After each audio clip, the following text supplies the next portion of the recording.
আসসালামু আলাইকুম, আশা করি সবাই ভালো আছেন এবং সুস্থ আছেন। আসসালামু আলাইকুম। সঞ্জনা আলম বলছেন। আসসালামু আলাইকুম। ওয়ালাইকুম সালাম। সবাই কেমন আছেন? কমেন্টে জানাবেন সবাই কেমন আছেন। আজকে অনেকগুলো বিষয় নিয়ে আমরা আলোচনা করবো। হোপফুলি সবাই দ্রুত জয়েন করবেন, আমরা দেরি করতে চাই না। আজকের ক্লাসটা গতকালের মতো আমরা এত ল্যাংদি ক্লাস নিব না, ঠিক আছে? আমরা দ্রুত শেষ করবো ইনশাল্লাহ। যে টপিকগুলো মোস্ট ইম্পর্টেন্ট শুধুমাত্র সেই বিষয়গুলো নিয়ে আলোচনা করব। আপনার এর বাইরে থেকে আমরা আলোচনা করার ট্রাই করবো না। সবাই দ্রুত জয়েন করবেন, অনেকেই জয়েন করেছেন দেখতে পাচ্ছি। আমি গ্রুপে একটু লিঙ্কটা দিয়ে দিই। অনেকেই জয়েন করেছেন।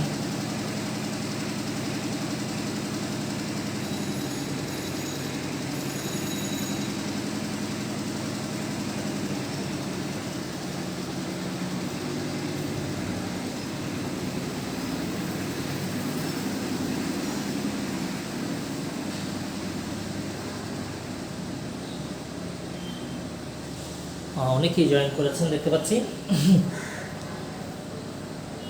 সবাই একটু কমেন্টে জানাবেন যে সব কিছু ক্লিয়ার কিনা, এটা একটু জানিয়ে দিবেন। এবং আরেকটা বিষয় আপনাদের থেকে জানতে চাই, সেটা হচ্ছে আপনাদের প্রিপারেশন কেমন যাচ্ছে, একটু কমেন্টে জানাবেন। অনেকেই জয়েন করেছেন দেখতে পাচ্ছি, অনেকেই জয়েন করেছেন।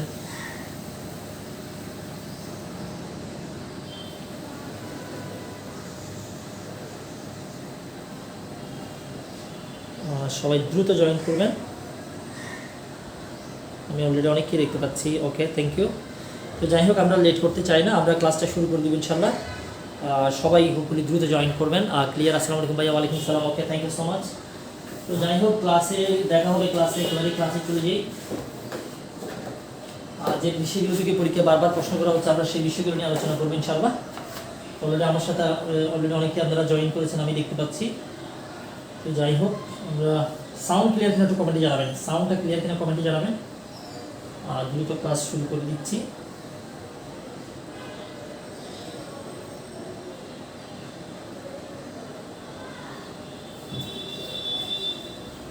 আসসালামু আলাইকুম, আশা করি সবাই ভালো আছেন এবং সুস্থ আছেন। সাত সকাল নয়, একেবারে অনেক লেট হয়ে গেল।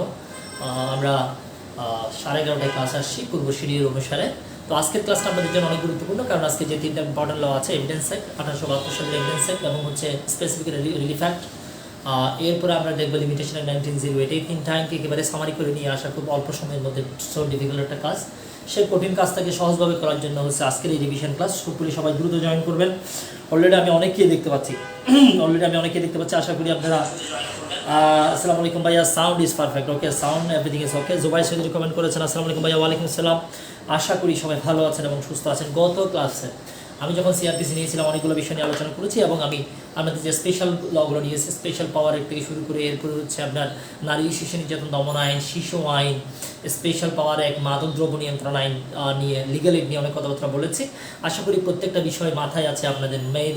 মেয়েদের সংখ্যা লিগাল এইডের যে আপনার হচ্ছে আইনজীবীদের তালিকা পূর্বে, সেখানে 1/3, এটা আপনাদের সবার মাথায় আছে।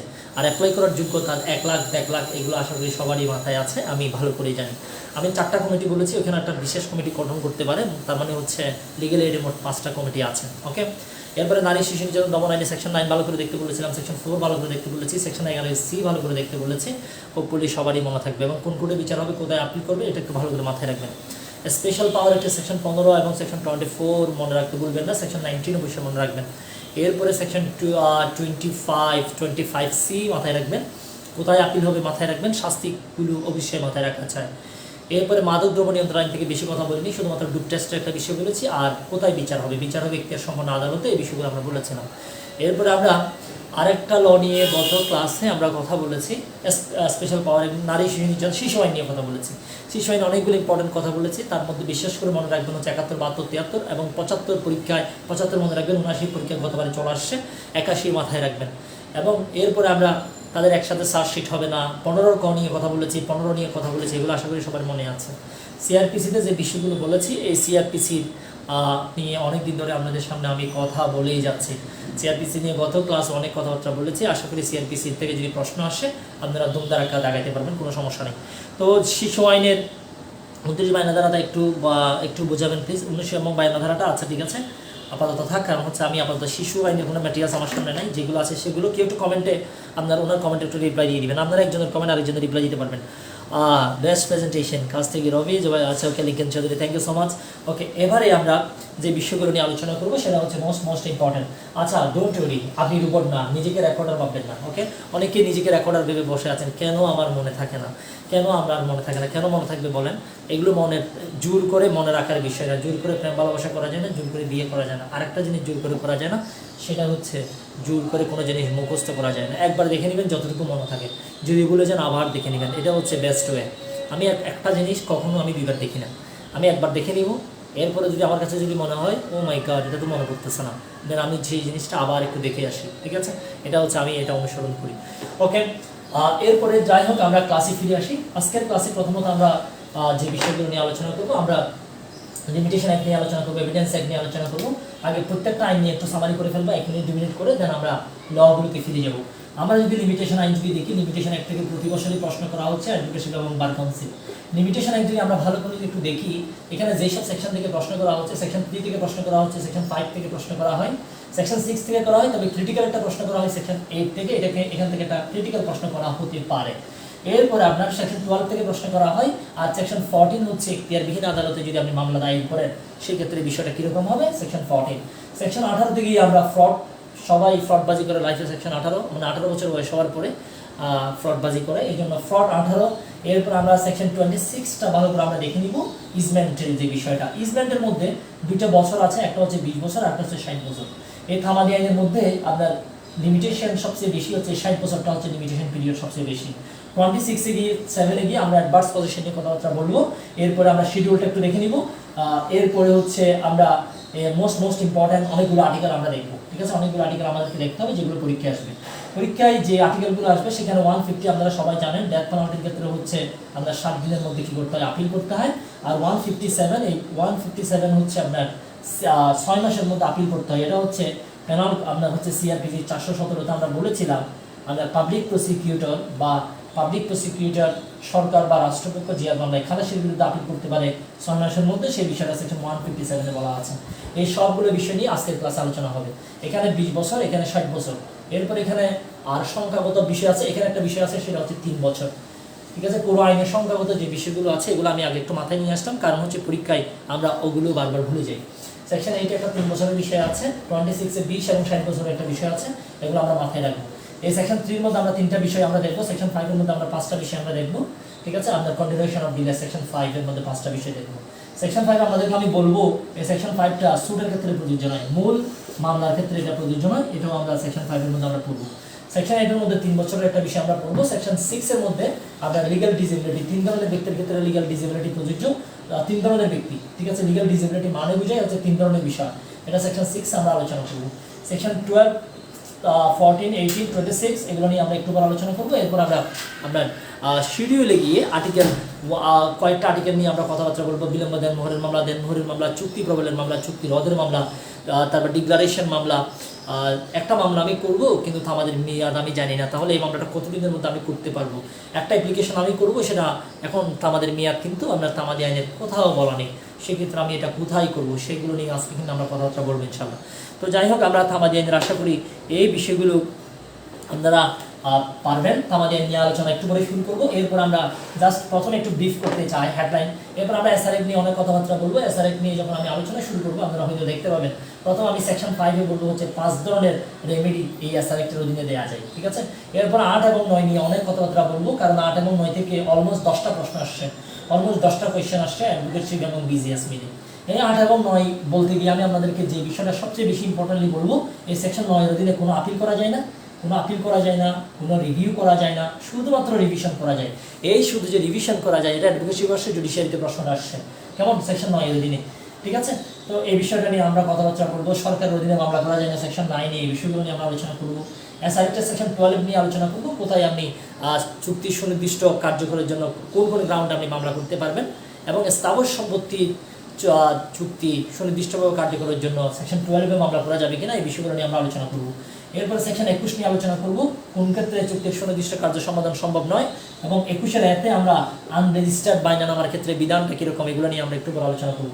31-এ আমরা দলিল সংশোধনের জন্য আমরা পড়াশোনা করবো একটু পরেই, যেখানে আমাদের লিমিটেশন হচ্ছে 3 বছরের আমাদের লিমিটেশন আছে, এটা পরীক্ষায় আসবে, ঠিক আছে, দলিল সংশোধন। এরপর আমরা সেকশন 39-এর দলিল বাতিল নিয়ে কথাবার্তা বলবো। পরীক্ষায় একটা প্রশ্ন আসবে, দলিল বাতিলের মামলা থার্ড পার্টি করতে পারবে কিনা, আনসার করতে পারবে কিনা দলিল বাতিলের মামলা, আমরা হচ্ছে জুবাইর করতে পারবে কিনা, লোকমান করতে পারবে কিনা। হ্যাঁ, দলিল বাতিলের মামলা থার্ড পার্টি করতে পারবে। প্রশ্ন হচ্ছে দলিল বাতিলের মামলা কয় বছরের মধ্যে করতে হবে, আর্টিকেল 91 3 বছরের মধ্যে, এগুলো নিয়ে আমরা কথাবার্তা বলবো। এরপরে সেকশন 42-তে গিয়ে আমরা ডিক্লারেশন মামলা নিয়ে কথাবার্তা বলবো, এবং এখানে অনেকগুলো প্রশ্ন আসতে পারে ডিক্লারেশন মামলা থেকে। ডিক্লারেশন মামলা কতদিনের মধ্যে আপনি করবেন, এই ডিক্লারেশন মামলার কোর্ট ফি কত দিতে হবে, এমনি কোর্ট ফি হচ্ছে 300 টাকা। এখন ডিক্লারেশনের সাথে যদি আপনি আপনাকে মালিক ঘোষণা করা হোক প্লাস জায়গা দেওয়া হোক, কনসিকুয়েন্সিয়াল রিলিফ যদি আপনি চান, সেক্ষেত্রে কিন্তু অ্যাডভোলারাম কোর্ট ফি দিতে হবে। এগুলো নিয়ে আমরা আলোচনা করব। দুটা বিষয়ে আমরা ডিক্লারেশন মামলা করতে পারি, রাইট টু অফিস, একটা হচ্ছে আপনার রাইট টু অফিস, একটা হচ্ছে রাইট টু প্রপার্টি।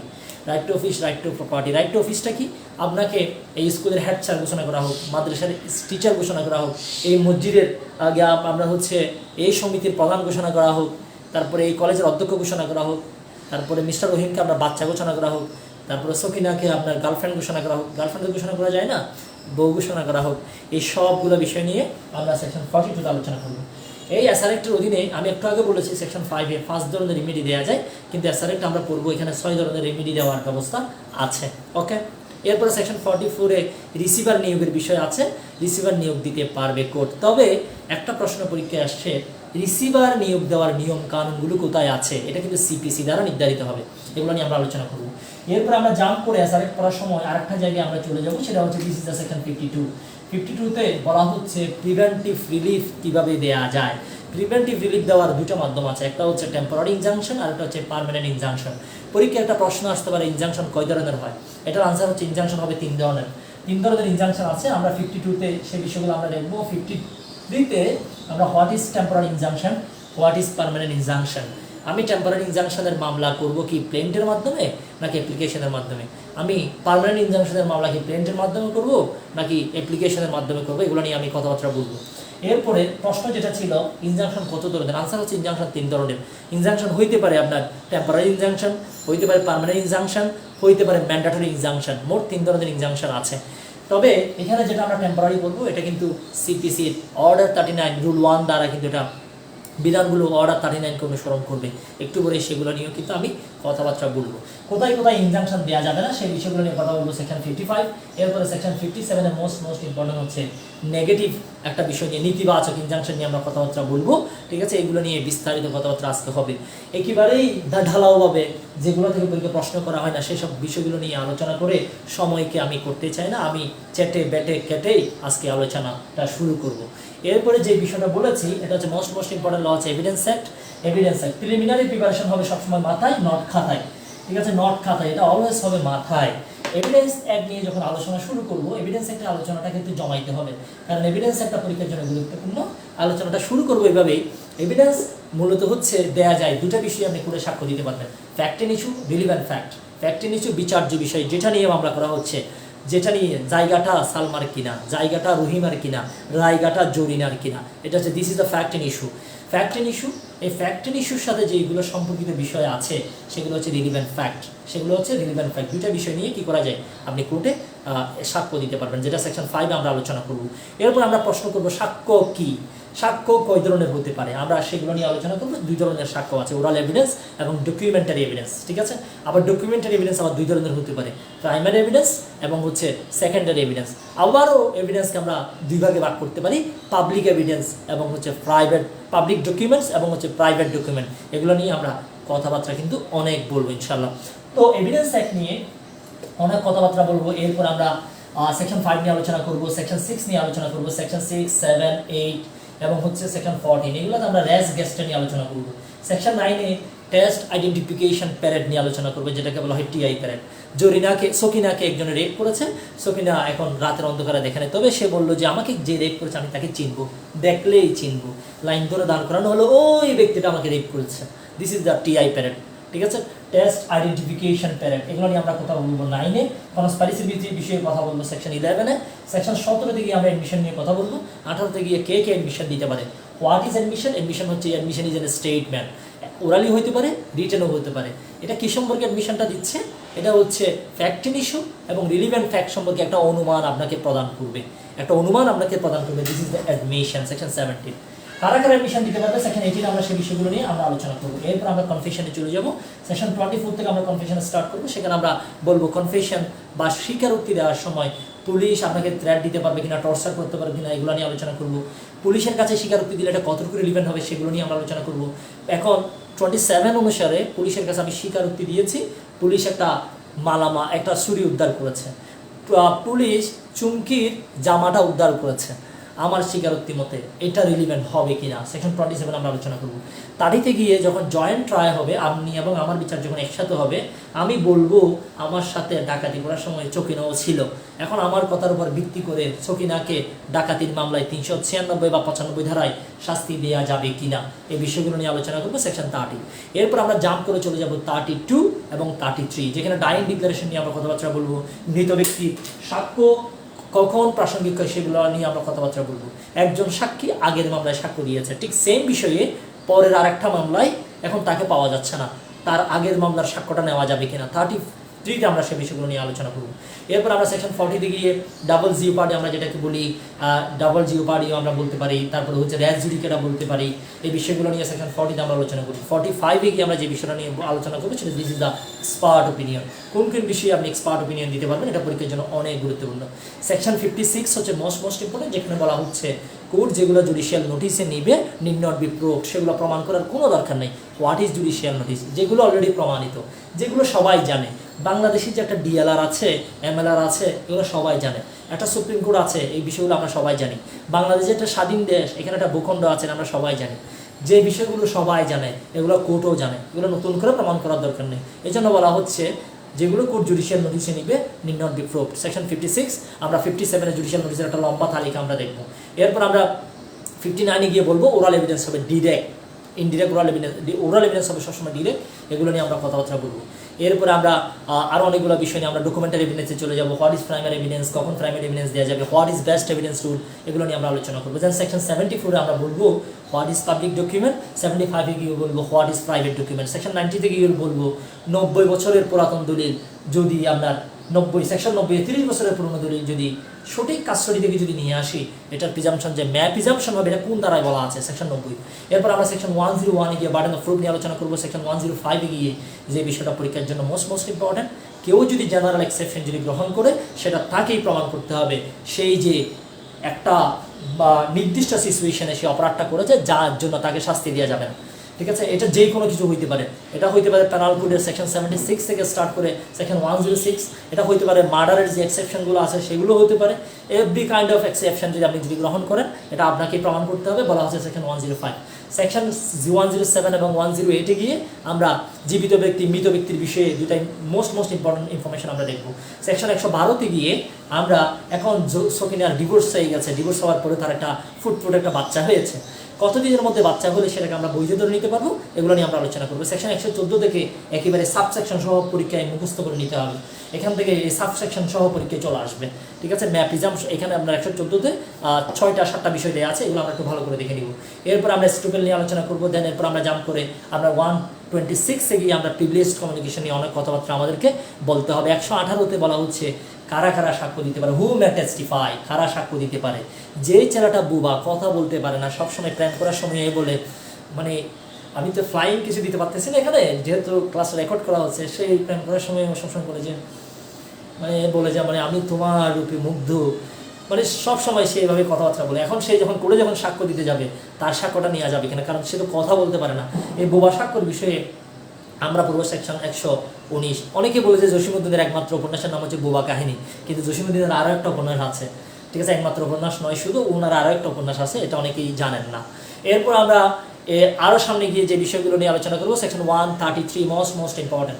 অ্যাকমপ্লিস, আমার সাথে জরিনা অপরাধটা করেছে, প্রশ্ন হচ্ছে আমার সাক্ষ্যের উপর ভিত্তি করে জরিনাকে পানিশমেন্ট দেওয়া যাবে কিনা 133-এ বলা আছে, এগুলো নিয়ে আমরা আলোচনা করবো। 134 আমরা দেখবো একটা মামলা প্রমাণ করার জন্য কয়জন সাক্ষীর দরকার আছে। এখান থেকে অলরেডি 3বার প্রশ্ন আসছে পরীক্ষায়, জুডিশিয়ারি অ্যাডভোকেটশিপ 3বার প্রশ্ন আসছে, একটা মামলা প্রমাণ করার জন্য কয়জন সাক্ষীর প্রয়োজন আছে। এরপর আমরা 135-এ গিয়ে কার পরে কে সাক্ষী দিবে। একটা মামলায় অনেক সাক্ষ্য থাকবে, মামলার আয়ু থাকবে, ডাক্তার থাকবে, সিজার লিস্ট যারা প্রণয়ন করেছে তখন অনেকে উপস্থিত থাকে, তারা থাকবে, প্রত্যক্ষদর্শী সাক্ষী থাকবে, যিনি মামলার ভিকটিম, যিনি মামলাটা করেছে উনি সাক্ষী থাকবে। সবাই চাইবে কার আগে কে সাক্ষ্য দিয়ে তাড়াতাড়ি চলে আসতে পারে। তাহলে কার আগে কে দিতে পারবে, এটার জন্য এটা কিভাবে প্রণয়ন করা হবে, এটা পরীক্ষায় আসবে। একটা প্রশ্ন পরীক্ষায় আসে, সেটা হচ্ছে examination in chief, cross examination, re examination, এগুলোর সিকোয়েন্সটা কীরকম, কোনটা আগে হবে, examination chief, then cross examination, then re examination. এই সিরিয়ালটা, এই সিকোয়েন্সটা কোন সেকশনে দেওয়া আছে? আনসার হবে 138, পরীক্ষা আপনারা দাগাবেন 137, কিছু করার নেই, নাথিং টু ডু। এরপরে আমরা যদি আরও সামনে যাই, আমরা এরপরে দেখবো যে what is leading question, leading question কখন করা যাবে। এই প্রশ্নগুলো কিন্তু পরীক্ষার জন্য অনেক বেশি গুরুত্বপূর্ণ। এরপরে সেকশন 154-এ গিয়ে মোস্ট ইম্পর্টেন্ট অনেকগুলো কথাবার্তা আমরা বলবো। হোস্টাল উইটনেস, হোয়াট ইজ হোস্টাল উইটনেস, এগুলো নিয়ে আমরা কথা বলবো। 157 দেন 161 নিয়ে আমরা রিফ্রেশিং মেমোরির বিষয়ে কথা বলবো, করোবোরেটিভ এভিডেন্স নিয়ে আমরা কথা বলবো। 165-এ বলা হচ্ছে জাজ বিচারক চাইলে আপনাকে যে কোনো সময় যে কোনো প্রশ্ন করতে পারবে। 165 এগুলো নিয়ে কথাবার্তা হবে। তো যাই হোক, আজকের ক্লাসটা আমাদের জন্য অনেক বেশি গুরুত্বপূর্ণ। আমি চেয়েছিলাম একটু শর্ট রিভিউ দিয়ে ক্লাসটা স্টার্ট করি, কিন্তু শর্টভাবে বলতে গিয়ে অলরেডি আমার 25 মিনিট নাই হয়ে গেছে। অলরেডি আমার সাথে আপনারা অনেকেই জয়েন করেছেন, যারা জয়েন করেছেন আপনাদেরকে একটু দেখতে চাই। শিশু আইনের 29 দ্বারা বুঝাই দেন। উম্মে সালমা বলছেন ক্লিয়ার, আলহামদুলিল্লাহ স্যার। আপনি? আলহামদুলিল্লাহ আমি ভালো আছি ভাই, অনুগ্রহ করে একটু ধীরে স্থিরে যাবেন। এতক্ষণ পর্যন্ত যাহা ছিল সেটা হচ্ছে বুলেটিন, হেডলাইন সবসময় স্পিডে যাবে, এবার বিস্তারিত। আসুন সবাই ক্লাসে জয়েন করি, দেখি কী কী বিষয় নিয়ে আজকে কথা বলা যায়। প্রথমে একটু ওভারভিউ দেওয়ার ট্রাই করেছি। যখনই মনে করবেন যে আমি যেভাবে এখানে রিভিউ দিয়েছি আপনিও ঠিক সেমভাবে রিভিউ দিতে পারেন, তাহলে ধরে নেবেন the case is ready for trial, মানে হচ্ছে আপনি পরীক্ষার জন্য সম্পূর্ণরূপে প্রস্তুত, আপনিও পরীক্ষার জন্য প্রস্তুত। ওকে, তো the case is ready for trial. আমরা চলে যাই হচ্ছে লয়ে। প্রথমে যে বিষয়টা আমি আলোচনা করবো, this is the limitation act. দেখি তামাদি আইনে কী কী বিষয় আছে, তামাদি আইনে কী কী বিষয় আছে সেইগুলো নিয়ে আমরা আলোচনা করব। লিমিটেশন অ্যাক্ট, ওকে, লিমিটেশন অ্যাক্ট। আচ্ছা,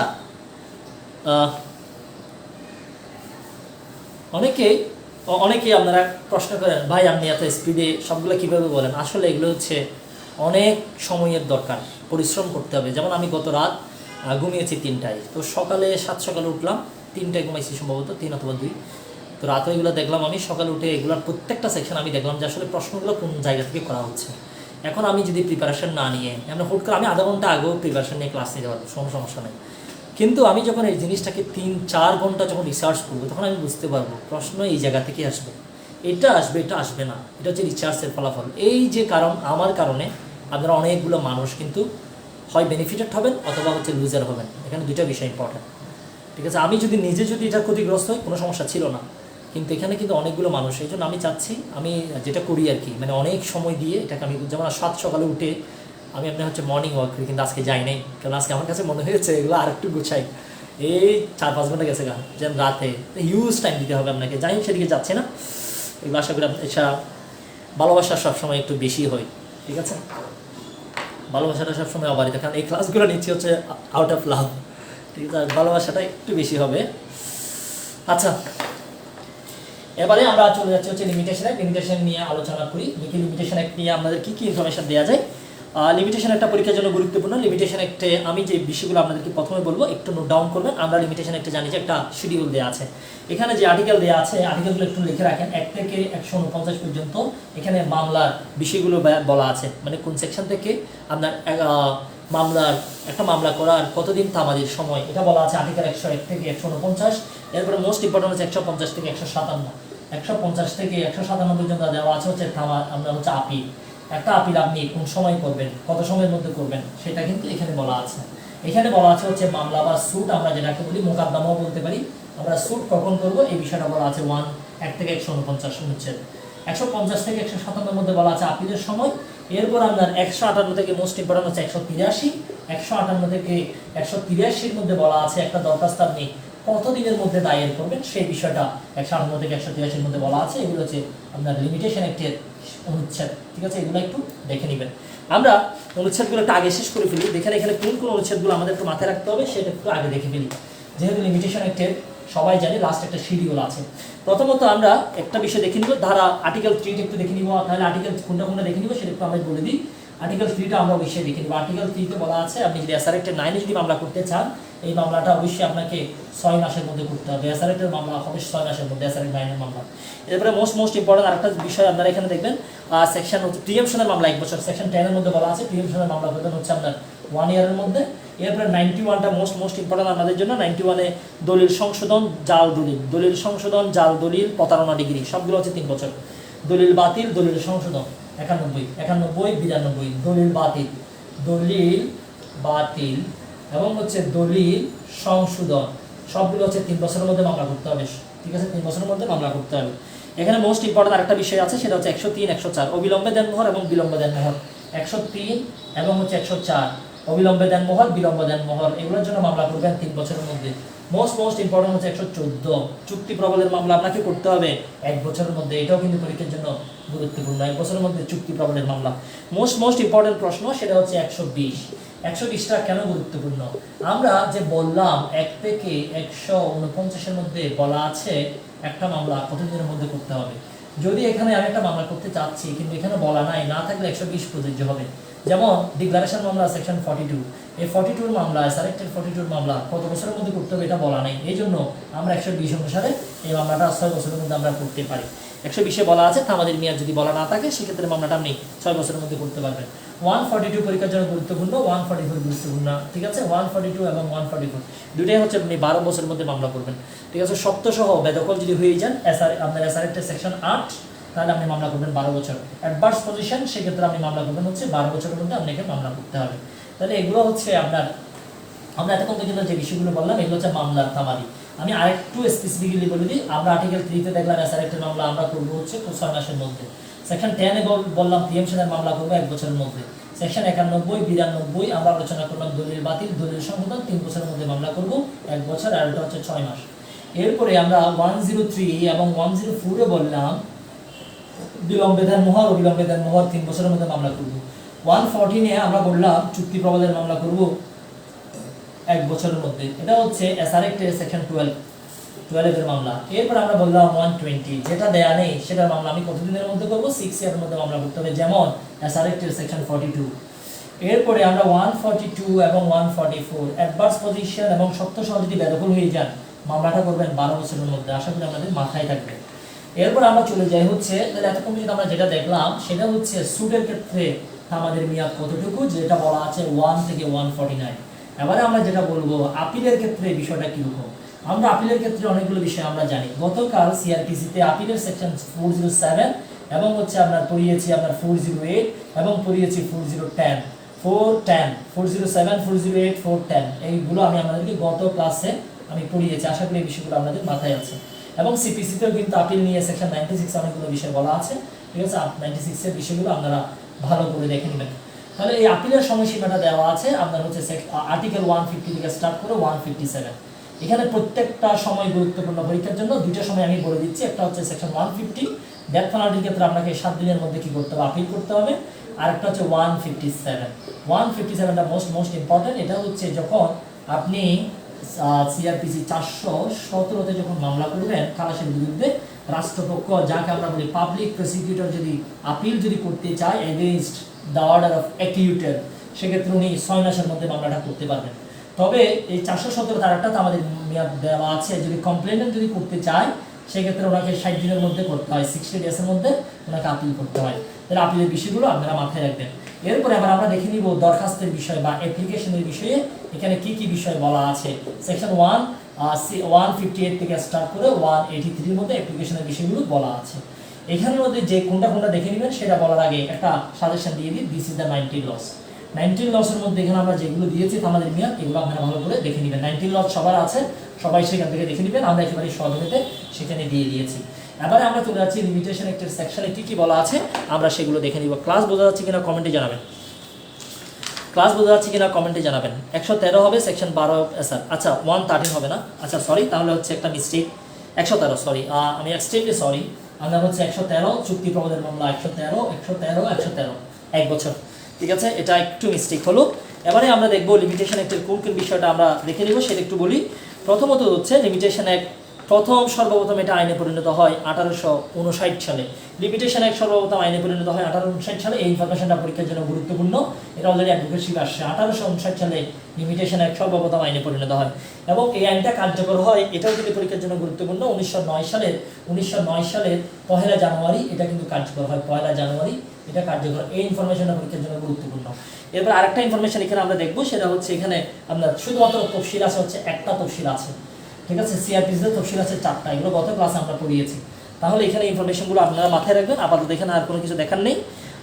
1859 সালে প্রথম হয়। আর বাংলাদেশে যে তামাদি আইন যেটা বর্তমানে যেটা আছে এটা হচ্ছে 1908 সালের তামাদি আইন। ওকে, 1908 সালের তামাদি আইন 1908।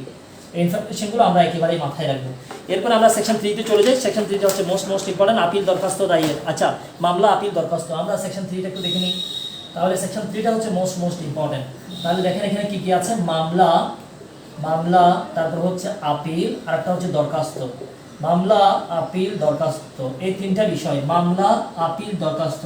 আমাদের যে সময়টা আছে ওই সময়ের মধ্যে মামলা দায়ের করেননি, যদি নির্দিষ্ট সময়ের মধ্যে মামলা দায়ের যদি না করেন, পরীক্ষার প্রশ্ন আসছে, এটার কনসিকুয়েন্স কি হবে? মামলাটা খারিজ হয়ে যাবে। নির্দিষ্ট সময়ে আমাদের যে নির্দিষ্ট সময় দেওয়া আছে মামলার জন্য, আপিলের জন্য, দরখাস্তের জন্য, মামলার জন্য কতটুকু সময় দেওয়া আছে একটু আগে বলেছি, 1 থেকে 149, আর আপিলের জন্য হচ্ছে 150 থেকে 157, এরপরে দরখাস্তের জন্য হচ্ছে 158 থেকে স্টার্ট করে 183। যে সময়টা দেওয়া আছে তারপরে যদি আপনি মামলা যদি করেন, এটা খারিজ হবে। এটা অ্যাডভোকেসি পরীক্ষা 2020 সালের প্রশ্ন। মামলা কি হবে জিজ্ঞেস করেছে, মামলা হবে খারিজ। এখান থেকে অ্যাডভোকেসির প্রশ্ন আসছে। তাহলে দেখেন আমাদের বিষয়বস্তু হচ্ছে 3টা, একটা হচ্ছে মামলা, একটা হচ্ছে আপিল, আর একটা হচ্ছে দরখাস্ত। আমাদের বিষয়বস্তু হচ্ছে 3টা, মামলা, আপিল, দরখাস্ত। সেকশন 3 শেষ। এরপরে মোস্ট ইম্পর্টেন্ট বিষয় যেটাতে যাব সেটা হচ্ছে সেকশন 5। সেকশন 5 এর আগে সেকশন 4টা আপনারা সবাই জানেন। যেদিন আমি মামলা করতে যাব ওই দিন তো আমাদের শেষ দিন। এখন সেদিন গিয়ে দেখলাম কোর্ট বন্ধ, তাহলে আপনি পরের দিন যখনই কোর্ট খুলবে তখনই আপনি মামলাটা করতে পারবেন, কোনো সমস্যা নেই। মামলা হোক, আপিল হোক, দরখাস্ত হোক। সেকশন 5টা পরীক্ষার জন্য বেশি গুরুত্বপূর্ণ, যেটাকে আমরা বলি তামাদি মওকুফও বলি, আমরা এটাকে কন্ডোনেশন অফ ডিলও বলি। আমরা বলি। পরীক্ষা যে প্রশ্নটা আসবে আগে সেটা আলোচনা করি। পরীক্ষা আসবে সেকশন 5 বা কন্ডোনেশন অফ ডিলে, এটা আপনার মূল মামলার ক্ষেত্রে নিচের কোনটির ক্ষেত্রে প্রযোজ্য নয়? প্রশ্নটা এভাবে ঘুরাবে। আনসার হচ্ছে মূল মামলার ক্ষেত্রে বা সুটের ক্ষেত্রে এটা প্রযোজ্য নয়, এই প্রশ্নটা পরীক্ষায় অ্যাডভোকেসি পরীক্ষা 12, 13, 17, 20, এই সেকশন 5 থেকে অ্যাডভোকেসি 12, 13, 17, 20 সালে প্রশ্ন আসছে। জুডিশিয়ারিতে আসে নাই, আবার জুডিশিয়ারিতে আসবে। কন্ডোনেশন অফ ডিলে মূল মামলার ক্ষেত্রে প্রযোজ্য নয়। এই কন্ডোনেশন অফ ডিলে হচ্ছে বা তামাদি মওকুফ বা তামাদির সময় বাড়ানো। এখন আপনি চাইলে অ্যাপ্লিকেশন দিতে পারবেন সেকশন 5 এর অধীনে।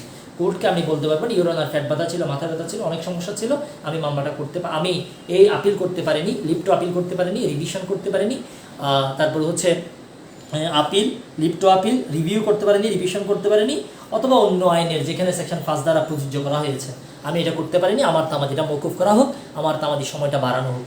5টা বিষয়ে আপনি কি করতে পারবেন, এখানে অ্যাপ্লিকেশন দিতে পারবেন। সেকশন 5 এ 5টা বিষয় আছে। মূল মামলার ক্ষেত্রে প্রযোজ্য নয়। পরীক্ষা প্রশ্ন যেটা আসবে সেটা হচ্ছে এই মূল মামলা, জুডিশিয়ারির প্রশ্ন। ওকে, এবারে আমরা আচ্ছা আরেকটা বিষয় হচ্ছে, এখন কোর্ট সেকশন 5 এ যখন আপনি একটা অ্যাপ্লিকেশন দায়ের করবেন, এটা শুনতে বাধ্য কিনা, এটা হচ্ছে কোর্টের একটা স্বাধীন ক্ষমতা। আমরা এখানে আর থাকতে চাই না। এবার আমরা চলে যাবো হচ্ছে সেকশন 6। তাহলে এতক্ষণ পর্যন্ত আমরা যে বিষয়গুলো লিমিটেশন একটু বললাম, একটা হচ্ছে সেকশন 3, আমরা 4 নিয়ে কথা বলেছি, 5 নিয়ে কথা বলেছি। এবারে চলে যাচ্ছে হচ্ছে আমরা সেকশন 6 নিয়ে কথা বলবো, 7 নিয়ে কথা বলবো না, 8 নিয়ে কথা বলবো। এই দুটো দ্বারা নিয়ে কথা বলতে চাই। লিগ্যাল ডিসেবিলিটির আইনগত অপারগতার বিষয় হচ্ছে মোট 3টা। একটা হচ্ছে নাবালকত্ব, উন্মাদ এবং জড়বুদ্ধি। ঠিক আছে, জড়বুদ্ধি, নাবালক, উন্মাদ, জড়বুদ্ধি। যদি আপনার আইনগত অপারগতা থাকে লিগ্যাল ডিসেবিলিটি, তাহলে সেকশন 3 তে যে 3টা লিগ্যাল ডিসেবিলিটির কথা বলা হচ্ছে, লিগ্যাল ডিসেবিলিটি যদি থাকে তাহলে আপনি লিগ্যাল ডিসেবিলিটি শেষ হওয়ার পর আপনি কি করতে পারবেন, মামলা করতে পারবেন, কোনো সমস্যা নাই। এখানে ক্রিটিক্যালি প্রশ্ন করতে পারে। সেকশন 6 হচ্ছে 2টা ক্ষেত্রে প্রযোজ্য শুধুমাত্র, একটা হচ্ছে মামলার ক্ষেত্রে আর একটা হচ্ছে ডিগ্রি জারির আবেদনের ক্ষেত্রে। সেকশন 6 দুই ক্ষেত্রে প্রযোজ্য, একটা হচ্ছে মূল মামলার ক্ষেত্রে আর একটা হচ্ছে ডিগ্রি জারির দরখাস্তের ক্ষেত্রে প্রযোজ্য। ডিগ্রি জারির দরখাস্তের ক্ষেত্রে প্রযোজ্য, অন্য ক্ষেত্রে এটা প্রয়োগ করা যাবে না। সেকশন 6 মূল মামলা এবং ডিগ্রি জারি। তাহলে দেখেন এখানে 3টা লিগ্যাল ডিসেবিলিটি আছে।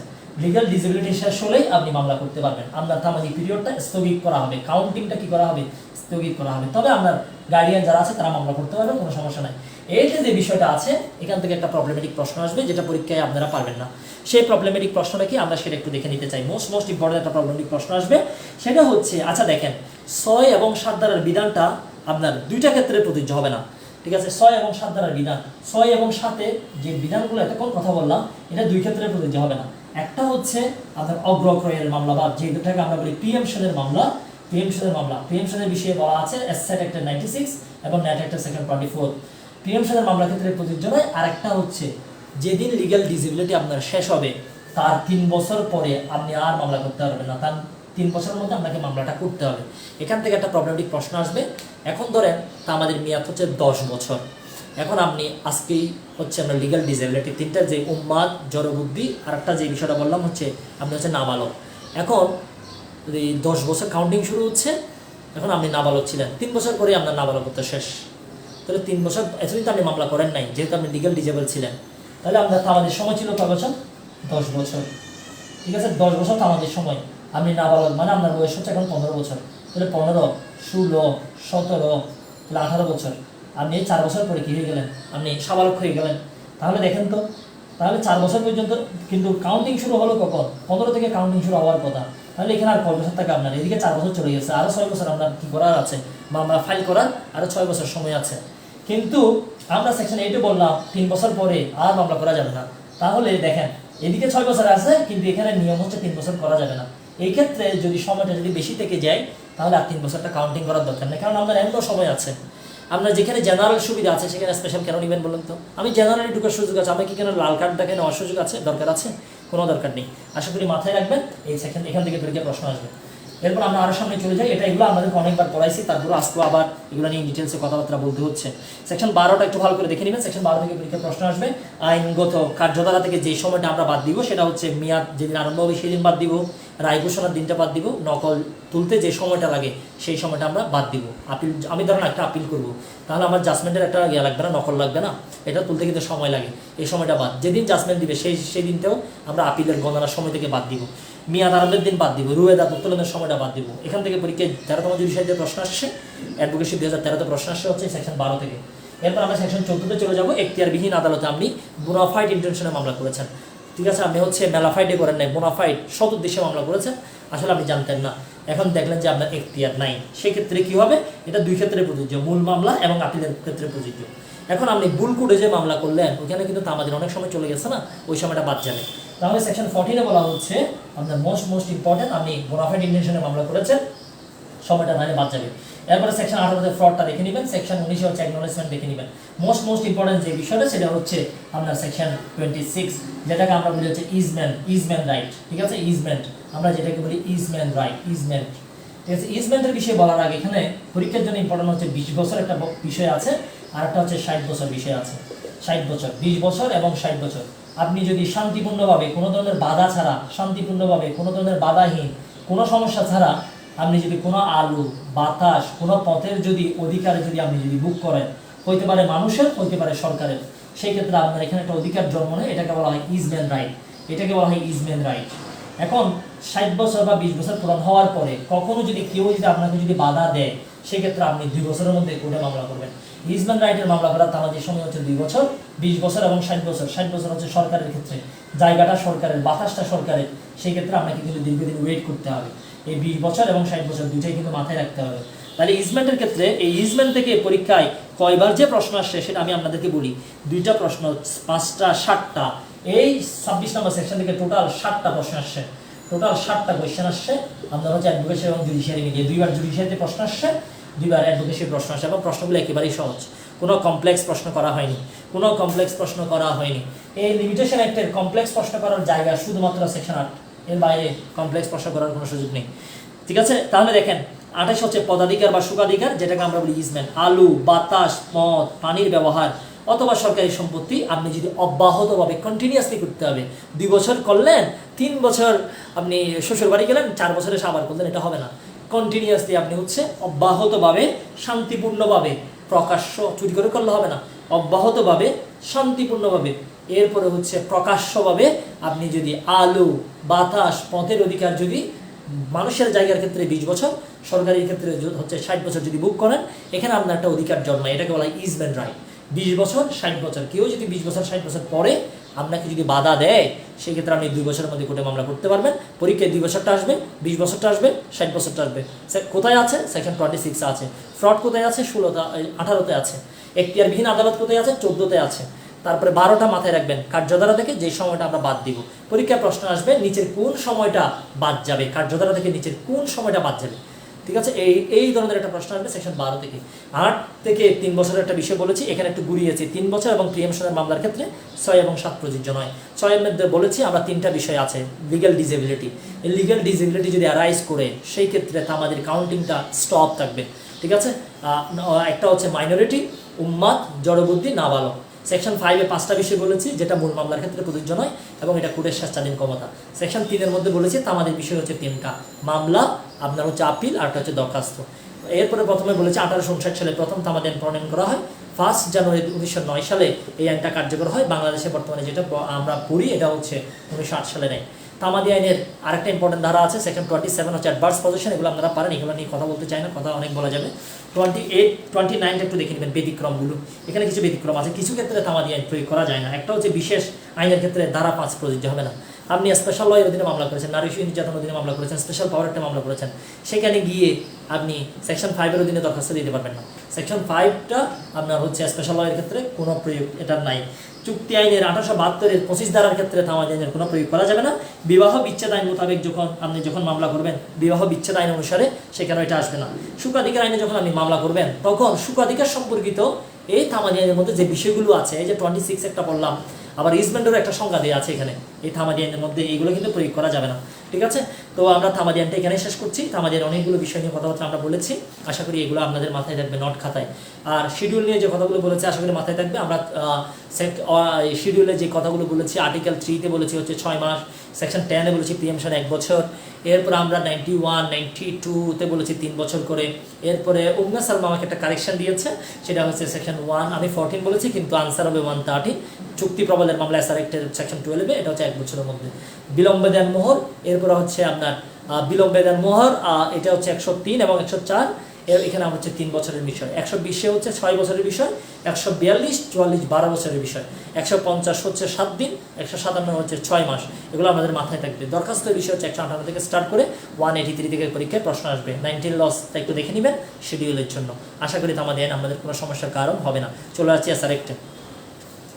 আমরা এরপরে চলে যাচ্ছি যে এসআর অ্যাক্ট পরীক্ষার জন্য অনেক বেশি গুরুত্বপূর্ণ। এসআর অ্যাক্ট থেকে যদি পরীক্ষায় প্রশ্ন আসে, আশা করি আপনারা সবাই পারবেন। তো এসআর অ্যাক্টটা শুরু করে specific relief act. SR act specific relief, সুনির্দিষ্ট প্রতিকার। আমি এটাই চাচ্ছি, আমি সকিনাকে চাই, সকিনাকে আমি চাই। সকিনা যদি আমার কাছে না আসে, কিন্তু এখানে স্পেসিফিক রিলিফ অ্যাক্টের অধীনে মামলা করা যাবে না, কারণ সকিনা হচ্ছে সুনির্দিষ্ট প্রতিকার আইনের কোনো সাবজেক্ট ম্যাটার নয়। এসআর অ্যাক্টে কি কি মামলা করা যাবে এটা এখানে বলা আছে, নাহলে মানুষ কিন্তু এসআর একটা সকিনার জন্য মামলা করতো। আমি জল্টুকে চাই, আমি বাঁচবো না, আমার জল্টুর জন্য একটা এসআর একটা মামলা করবো সেখানে 5-এ, যেখানে জল্টুকে নিয়ে আমাকে দখল অর্পণ করা হবে। কিন্তু এখানে মামলাটা শুধু মুভেবল প্রপার্টি এবং ইমুভেবল প্রপার্টি। আদারওয়াইজ কিন্তু আমরা সবাই সেকশন 12 একটু এসআর একটা দেখতাম আর কি হয়, কারণ অনেক কিন্তু আমরা হতাশ হয়ে যাই, মাঝে মাঝে খুব টেনশনে পড়ে যায়, আহা দীর্ঘদিন সাথে ছিলাম, তোমাকে হারিয়েছি। ওকে, এবারে আমরা এসআর অ্যাক্টে চলে যাই। এসআর অ্যাক্ট হচ্ছে মোস্ট ইম্পর্টেন্ট একটা আইন। এসআর অ্যাক্ট নিয়ে অনেকগুলো কথাবার্তা ইনশাআল্লাহ বলবো, ঠিক আছে? বলবো কথা আজ এসআর অ্যাক্ট নিয়ে অনেকগুলো কথাবার্তা বলা হবে। আমি একটু স্ক্রিপ্টটা দেখছি যাতে কোনো ইম্পর্টেন্ট বিষয় বাদ না যায়, এই জন্য একটু নজর কিন্তু রাখা হচ্ছে, ঠিক আছে?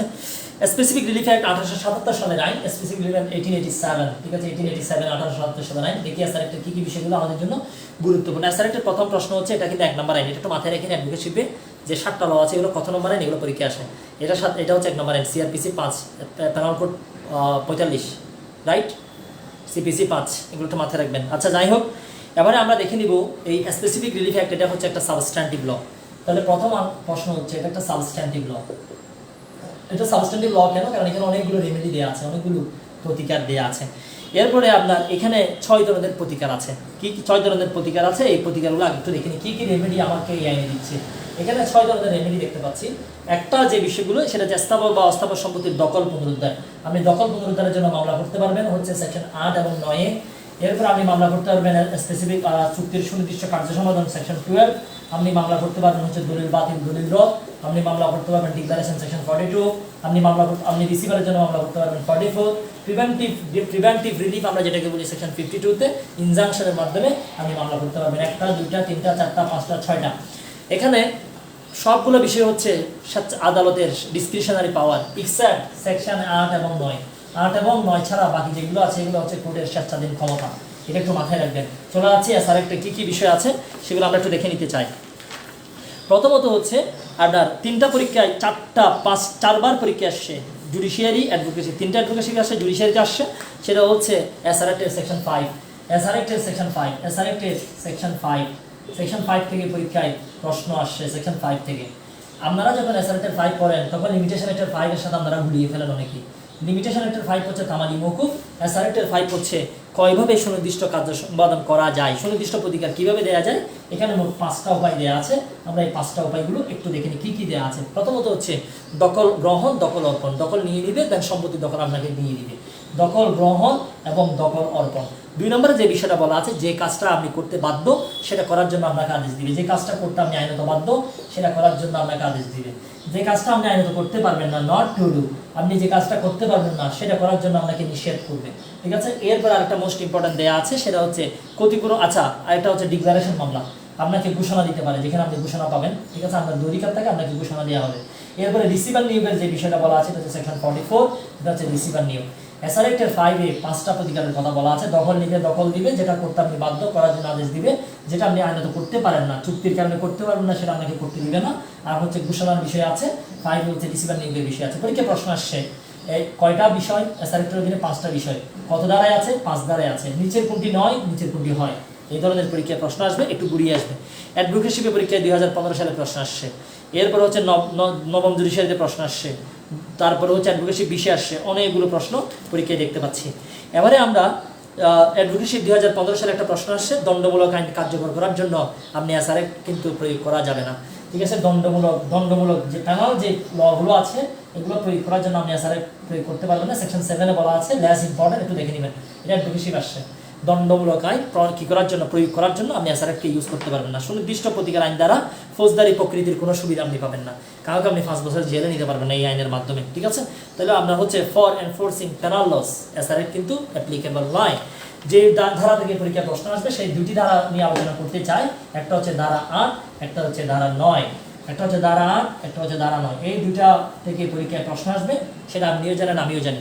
কয়টা প্রশ্ন আসছে আগে সেটা একটু বলে ফেলি আপনাদেরকে, 1টা 2টা 3টা 4টা 5টা 6টা 7টা 8টা 9টা 10টা, এই 2টা ধারা থেকে অলরেডি এই 8 এবং 9 থেকে অলরেডি 10টা প্রশ্ন পরীক্ষায় চলে আসছে অ্যাডভোকেসি এবং বিজিএস মিলে।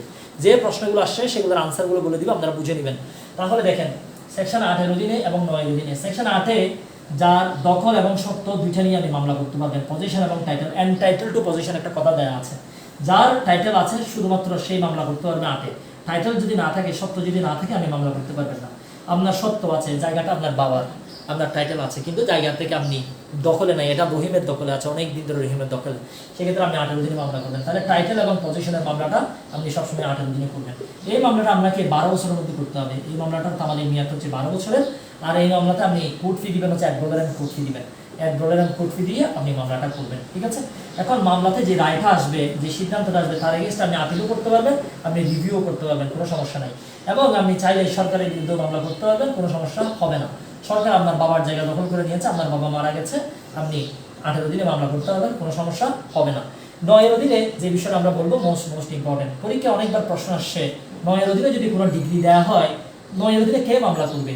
9-এর অধীনে সবাই মামলা করতে পারবে যাদেরকে ডিসপোজেস্ট করা হয়েছে, যাদেরকে বেদখল করা হয়েছে, ডিসপোজেস্ট করা হয়েছে, লফুল, প্রথমত হচ্ছে ল মানা হয় নাই, এস পার ল করা হয়নি, কোর্টের মাধ্যমে ডিসপোজেস্ট করা হয়নি, তার কনসেন্টটা নেওয়া হয়নি, সেই ক্ষেত্রে সেই মামলা করতে পারবে, কোনো সমস্যা নাই। ডিসপোজেস যাকে করা হয়েছে ডিউ প্রসেসের ল বিধিত এবং উইদাউট হিজ কনসেন্ট যাকে ডিসপোজেস করা হয়েছে সেই 9-এর অধীনে দখল পুনরুদ্ধারের জন্য মামলা করতে পারবে এবং মামলাটা করতে হবে লিমিটেশন একটা সেকশন আর্টিকেল 3 অনুসারে 6 মাসের মধ্যে মামলা করতে হবে, অ্যাডভোকেট কোর্ট ফির হাফ পে করতে হবে।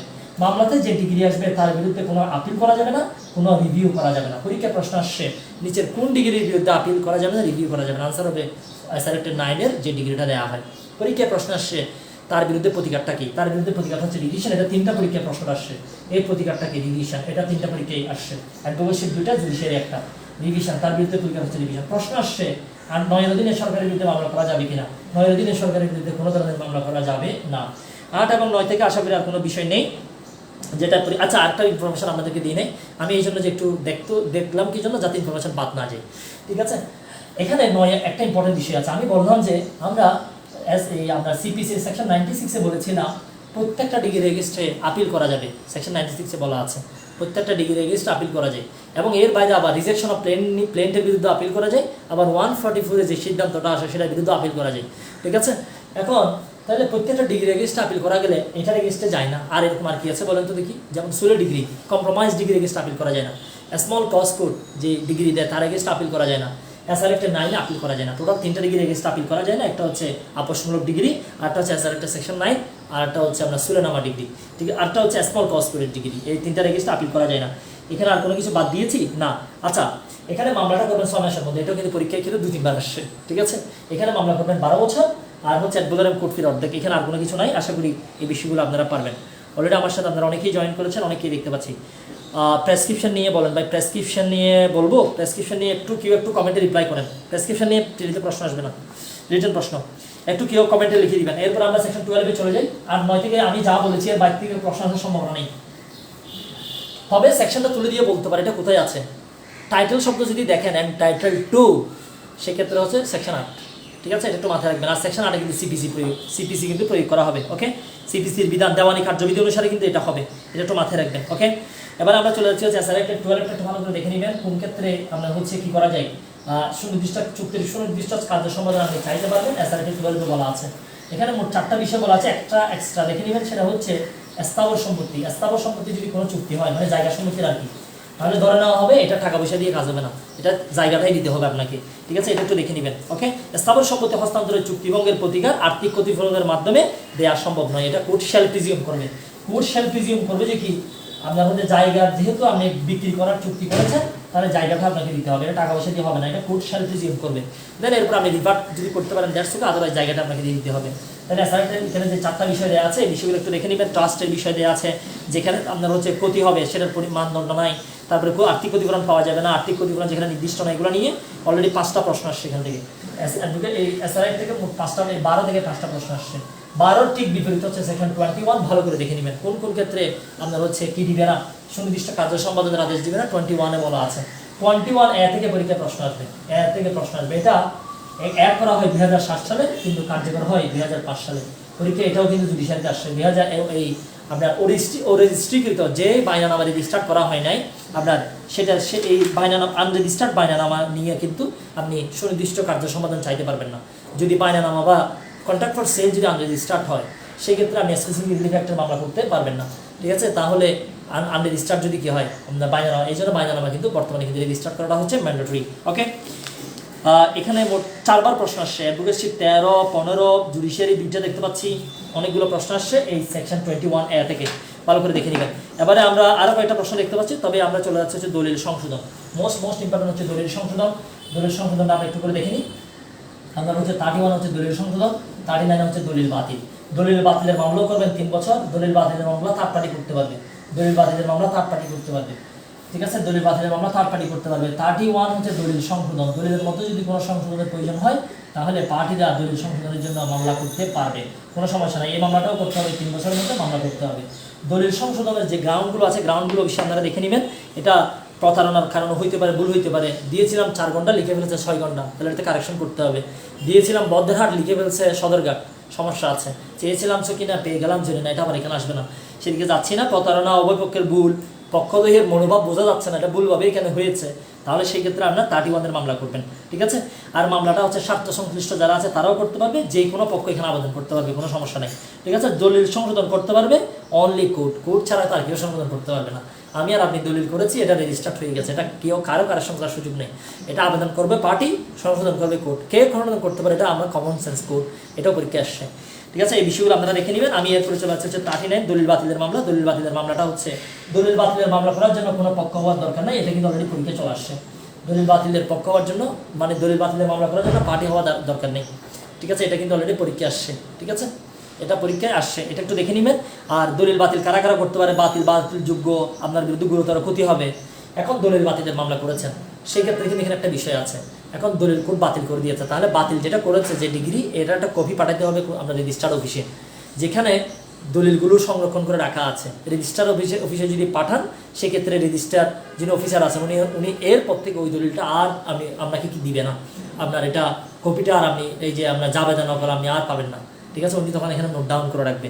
এটাও কিন্তু জুডিশিয়ারিতে আসে, অ্যাডভোকেসিও আসছে। একটা কপি সে অফিসারের নিকট পাঠাবেন যার অফিসে দলিলটি রেজিস্ট্রি করা হয়েছে, যে দলিলটা রেজিস্ট্রি করেছে তার অফিসে এর ডিগ্রির একটা কপি পাঠাবেন। যদি আপনার কি করা হয়, 39 যদি আপনার দলিল বাতিল করা হয়, পরীক্ষায় প্রশ্ন আসবে, ভালো করে দেখে নেবেন। 42টা পরীক্ষার জন্য গুরুত্বপূর্ণ, একটু আগেও বলেছি এখনো বলছি, 42 ভালো করে দেখে নেবেন। 42 কিন্তু প্রশ্ন আসবে, আপনিও জানেন আমিও জানি। মামলা করতে হবে 6 বছরের মধ্যে এবং কোর্ট ফি হবে 300 টাকা, কোর্ট ফি হবে 300 টাকা। আর আরেকটা বিষয়, যদি আপনার কনসিকুয়েন্সিয়াল রিলিফ যদি চান, অনেক ক্ষেত্রে কিন্তু কনসিকুয়েন্সিয়াল রিলিফ, আচ্ছা পরীক্ষা একটা প্রশ্ন আমাদেরকে করতে পারে, ট্রিকি প্রশ্ন, কোন মামলার ক্ষেত্রে জারি মামলা করতে হয় না? এটা হচ্ছে ঘোষণামূলক মামলা। যদি ঘোষণামূলক মামলায় আপনার কনসিকুয়েন্সিয়াল রিলিফ যদি না চায়, আমাকে সকিনার জামাই ঘোষণা করা হোক, এখন কোর্ট বললো যে ইয়াস মিস্টার জল্টু হচ্ছে সকিনার জামাই, এটা কোর্ট ঘোষণা করলো। জল্টু মিয়াকে আমার ছেলে ঘোষণা করা হোক, কোর্ট ঘোষণা করলো, বাবা ঘোষণা করা হোক, ঘোষণা করলো, এটা এক্সিকিউট করার কোনো দরকার নেই, ঘোষণামূলক মামলা জারি করতে হয় না। তবে তার সাথে যদি কনসিকুয়েন্সিয়াল রিলিফ থাকে, মানে যদি জায়গা সম্পত্তির দখল এই সম্পর্কিত বিষয় থাকে, তখন কিন্তু জারি মামলা করতে হয়, আদারওয়াইজ জারি মামলা করার দরকার নাই। যদি জারি মামলা করতে না হয়, সিম্পল ডিক্লারেশন হলে প্রতি ঘোষণার জন্য 300 টাকা, যদি 3টা ঘোষণা চান তাহলে 900 টাকা, 4টা ঘোষণা চাইলে আপনার হচ্ছে কত, 4টা ঘোষণা যদি আপনি চান সেই ক্ষেত্রে হচ্ছে আপনার 1200 টাকা। ওকে, যদি আপনার কি চান সাথে যদি আপনার সাথে যদি আপনি আর সাথে যদি আপনার কি থাকে এই কনসিকুয়েন্স রিলিফ থাকে, তাহলে কিন্তু আপনাকে টাকা পয়সা বেশি দিতে হবে। ওকে, অ্যাডভোকেট কোর্ট ফি দিতে হবে 42তে ডিক্লারেশন মামলা করতে পারবেন right to office, right two property নিয়ে। রাইট টু অফিস কি, আপনি স্কুলের টিচার, আপনি এই জায়গা আপনার, এগুলো হচ্ছে রাইট টু অফিস। এরপর হচ্ছে আপনি মিস্টার রহিমের জামাই, মিস্টার করিমের বউ, হাবি জাবি, এই সবগুলো হচ্ছে right to office. Right two property, আপনার জায়গা কেউ আপনাকে বেদখল করে দিবে বলে মনে হচ্ছে বা করবে, আপনার জায়গা হাঁটবে, এই ধরনের যদি কোনো বিষয় যদি দেখেন, সেক্ষেত্রে আপনি ডিক্লারেশনের মামলা করতে পারবেন। Right to office, right two property, দুইটা ক্ষেত্রে 42তে মামলা করা যায়। এরপরে 44 আপনারা সবাই পারবেন। নিষেধাজ্ঞা নিয়ে অলরেডি কথা বলে ফেলেছি, 52 নিয়ে কথা বলি একটু। 52 থেকে পরীক্ষার প্রশ্ন আসে, প্রিভেন্টিভ রিলিফ কিভাবে চাওয়া যায়, কোন আইনের অধীনে প্রিভেন্টিভ রিলিফ চাওয়া হয় আপনার সেকশন 52তে। সেকশন 52তে প্রিভেন্টিভ রিলিফ চাইতে পারবেন ইনজাংশনের মাধ্যমে, টেম্পোরারি ইনজাংশন, পার্মানেন্ট ইনজাংশনের মাধ্যমে চাইতে পারবেন। টেম্পোরারি ইনজাংশন হচ্ছে নির্দিষ্ট সময় পর্যন্ত দেওয়া হয়, একটা নির্দিষ্ট ফিক্স সময় পর্যন্ত এটা বলে দেওয়া হয়, ঠিক আছে। আর এটা হচ্ছে আপনার একটা নির্দিষ্ট সময় পর্যন্ত অথবা পরবর্তী নির্দেশ না দেওয়া পর্যন্ত টেম্পোরারি ইনজাংশন। আপনি 53তে বলা আছে what is temporary injunction, what is permanent injunction. Temporary injunction চাইবেন হচ্ছে অ্যাপ্লিকেশনের মাধ্যমে, এটা মিস কেস, অ্যাপ্লিকেশনের মাধ্যমে চাইবেন। আর পার্মানেন্ট ইনজাংশনের জন্য আপনাকে সরাসরি মামলা করতে হবে, প্লেন দায়ের করতে হবে, ঠিক আছে, প্লেন দায়ের করতে হবে। এই জন্য টেম্পোরারি ইনজাংশনের মাধ্যমে যেটা দেওয়া হয় এটার নাম হচ্ছে অর্ডার, ঠিক আছে। আর প্লেনের মাধ্যমে যেটা করবেন পার্মানেন্ট ইনজাংশন, এখানে যেটা দেওয়া হবে এটার নাম হচ্ছে ডিগ্রি, এখানে কিন্তু ডিগ্রি পাবেন, ঠিক আছে। এরপর আমরা দেখবো হচ্ছে 54-এ চিরস্থায়ী নিষেধাজ্ঞা কখন মঞ্জুর করা যায় না, 56-এ হচ্ছে নিষেধাজ্ঞা কখন আপনার হচ্ছে প্রত্যাখ্যান করা হয়, আর 57 হচ্ছে নেগেটিভ ইনজাংশন। এগুলো আপনারা একটু দেখে নেবেন। তাহলে আমরা এতক্ষণ পর্যন্ত হচ্ছে এসআর অ্যাক্টের অনেকগুলো বিষয় আমরা দেখে নিলাম। আমি যদি সবগুলো বিষয় যদি একেবারে একটু সামারি করার ট্রাই করি, সেটা একটু সামারি করতে চাই। এসআর অ্যাক্ট এতক্ষণ পর্যন্ত আমরা দেখলাম 1877 সালের আইন, মোস্ট ইম্পর্টেন্ট। সেকশন 5-এ 5 ধরনের রিলিফের কথা বলা আছে। সেকশন 7-এ বলেছি পেনাল ল এনফোর্স করার জন্য এটা ইউজ করা যাবে না। 8 এবং 9-তে পার্থক্য বলেছি, রিভিশন করা যাবে হচ্ছে 9-এ, 8-এ করা যাবে আপিল এবং রিভিউ। সরকারের বিরুদ্ধে 8-এ মামলা করতে পারবেন, 9-এ কোনো মামলা করার সুযোগ নেই। 8-এ হচ্ছে অ্যাডভোকেট কোর্ট ফি, 9-এ হচ্ছে অ্যাডভোকেট কোর্ট ফির হাফ। 8-এ আপনি টাইটেল এবং পজিশন দুইটা একসাথে, আর 9-এ হচ্ছে যে কেউ মামলা করতে হবে, জায়গার মালিক হোক না হোক কোনো সমস্যা নাই। দখলে ছিল, ডিসপজেস্ট করা হলো without due process of law, without his consent, সেই ক্ষেত্রে সেই মামলা করতে পারবে। 12-তে বলেছি স্পেসিফিক পারফরমেন্স অফ কন্ট্রাক্টের মামলা, 4টা গ্রাউন্ড আছে, একটা এক্সট্রা বলেছি, সেটা হচ্ছে স্থাবর সম্পত্তির ক্ষেত্রে কোর্ট ধরে নিবে যে এখানে টাকা পয়সা দিয়ে ক্ষতিপূরণ দেওয়া যাবে না, জায়গাটা তাকে দিতে হবে, সেলফ প্রিজাম্পশন। এরপরে 21 হচ্ছে এটা বিপরীত, কোন ক্ষেত্রে সুনির্দিষ্ট কার্য সম্পাদন কোর্ট করবে না। 21A থেকে অলরেডি 2-3টা প্রশ্ন চলে আসছে। এটা 2004 সালে যুক্ত করা হয় আইনের মাধ্যমে। এটা হচ্ছে স্পেসিফিক আপনার 2004 সালে এটা যুক্ত করা হয় সংশোধনীর মাধ্যমে, এবং এটা কিন্তু এখানে কার্যকর হয় 1 জুলাই 2005, ঠিক ঠিক আছে, আনরেজিস্টার্ড বানিয়ে নেওয়া নিয়ে আপনি স্পেসিফিক পারফরমেন্স অফ কন্ট্রাক্টের মামলা করতে পারবেন না। 22টা দেখে নেবেন, 23টা দেখে নেবেন। এরপর 31-এ বলেছি দলিল সংশোধন। দলিল সংশোধন হচ্ছে 3 বছরের মধ্যে আপনি দলিল সংশোধন মামলা করতে পারবেন, পার্টিরা পারবে। কেন দলিল সংশোধন করতে হবে? কারণ সেখানে ফ্রড হয়েছে, মিউচুয়াল মিস্টেক হয়েছে, তাদের ইন্টেনশন ভুলভাবে উপস্থাপিত হয়েছে। এক্ষেত্রে দলিল সংশোধন, চুক্তি সংশোধনের আপনি মামলা করতে পারবেন। দলিল বাতিলের মামলা হচ্ছে 39, থার্ড পার্টি দলিল বাতিলের মামলা করতে পারবে। আমার জায়গা জরিনা সকিনা একজন আরেকজনকে দেখি যে বিক্রি করে ফেললো, জরিনা লিখে দিল আমি তোমাকে 72 হাট বিক্রি করে দিলাম, সকিনাকে দিয়ে দিল যে তো ও মাই গড এই জায়গার মালিক তো আমি, এখন তারা একজন আরেকজনকে বিক্রি করে দিল, ও মাই গড, তাহলে আমি থার্ড পার্টি, আমি কি দলিলের কোনো পক্ষ আছি? সেক্ষেত্রে আমিও কিন্তু 39-এ মামলা করতে পারবো। ওকে, 39-এ মামলা করতে পারবো। এরপর আমরা 42-তে আমরা যে বিষয়গুলো বললাম সেটা হচ্ছে ডিক্লারেশন। ডিক্লারেশন অনেকগুলো কথা বলেছি, দুইটা বিষয়ে ডিক্লারেশন মামলা করা হয়, right to office, right two property.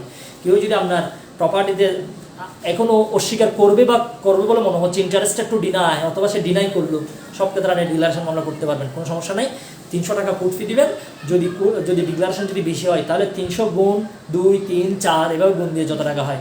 Consequential relief যদি চাইতে হয় অবশ্যই চাইতে হবে, না চাইলে কোর্ট কোনো ডিগ্রি দিবে না।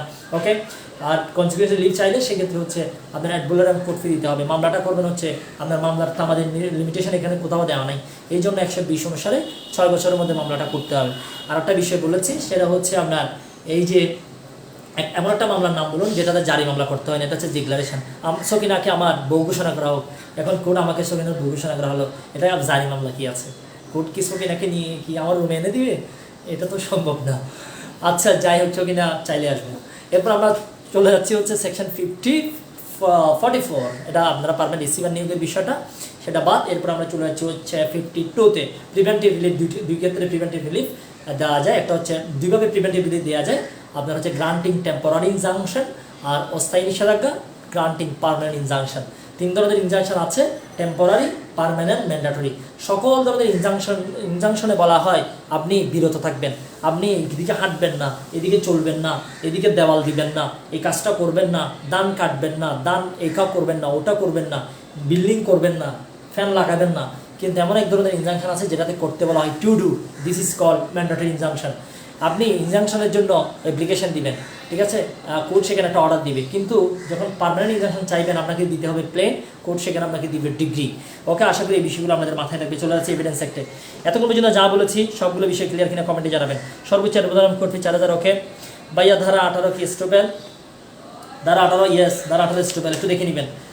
আচ্ছা, এক্ষেত্রে একটা সাজেশন দিচ্ছি, 7 লস ভালো করে দেখে নেবেন, 7 লস ভালো করে দেখে নেবেন, প্রিভিয়াস প্রশ্ন এক্সপ্লানেশন সহ দেখে নেবেন, 7 লস ভালো করে দেখে নেবেন, প্রিভিয়াস প্রশ্ন দেখে নেবেন, এরপরে বিআরএড দেখে নেবেন, ঠিক আছে। আশা করি কমপ্লিট প্রিপারেশন, বিআরএড দেখে নেবেন। আরেকটা বিষয় আপনাদেরকে না বললেই নয়, যেখানে যেখানে উদাহরণ আছে সেখানেই চেক করবেন, যেখানে উদাহরণ আছে সেগুলো অবশ্যই দেখে নেবেন, উদাহরণ থেকে পরীক্ষায় প্রশ্ন আসবেই।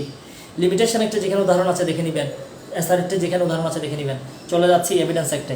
এতক্ষণ পর্যন্ত যা বলেছি ক্লিয়ার কিনা? Shanjana Alam watching now, Lukman Sarowar is watching. তার মানে এতক্ষণ তারা কোথায় ছিল?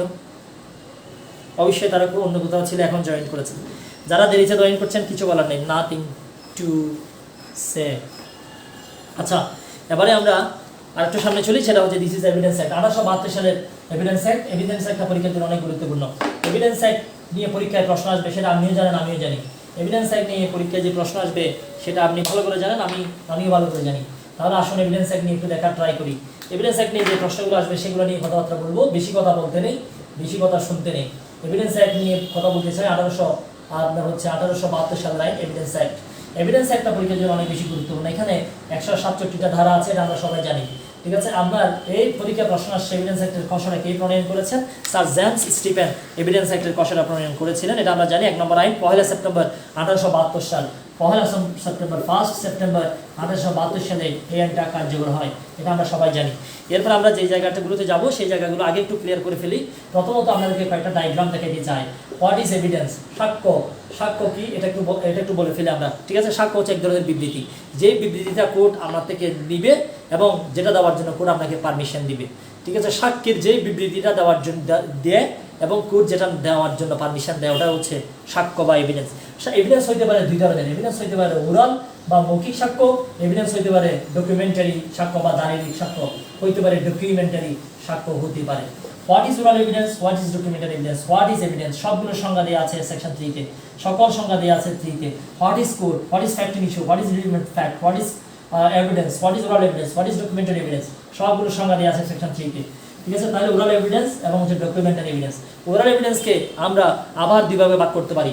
ওরাল এভিডেন্সকে আমরা দুই ভাগে ভাগ করতে পারি, যেটা ধারা 60 এর মধ্যে বলা আছে। ধারা 60 এর মধ্যে যে বলা আছে ওরাল এভিডেন্স হতে পারে দুই ধরনের। এটা হইতে পারে ডিরেক্ট, এটা হইতে পারে ডিরেক্ট এভিডেন্স, এটা হইতে পারে হিয়ার্স এভিডেন্স, এটা হইতে পারে হিয়ার্স এভিডেন্স। হিয়ার্স মানে হচ্ছে শোনা সাক্ষী, ডিরেক্ট মানে হচ্ছে সরাসরি। আমি দেখেছি জরিনাকে, আমি দেখেছি কাজটা করতে, আমি দেখেছি, আমি নিজের কানে শুনেছি তারা বলতে, আমি নিজের চামড়ায় অনুভব করেছি গরম, আমার গায়ে তাপ লেগেছে, সরাসরি আমিই বলেছি। এখন এটা this is a call direct evidence. তাহলে ওরাল এভিডেন্স আপনার হচ্ছে ডিরেক্ট কি হইতে হবে, আপনার শুড বি ডিরেক্ট, সরাসরি হইতে হবে। এই যে আপনার তাহলে ওরাল এভিডেন্স ডিরেক্ট, আর একটা হচ্ছে আবার হিয়ার্স এভিডেন্সও হইতে পারে।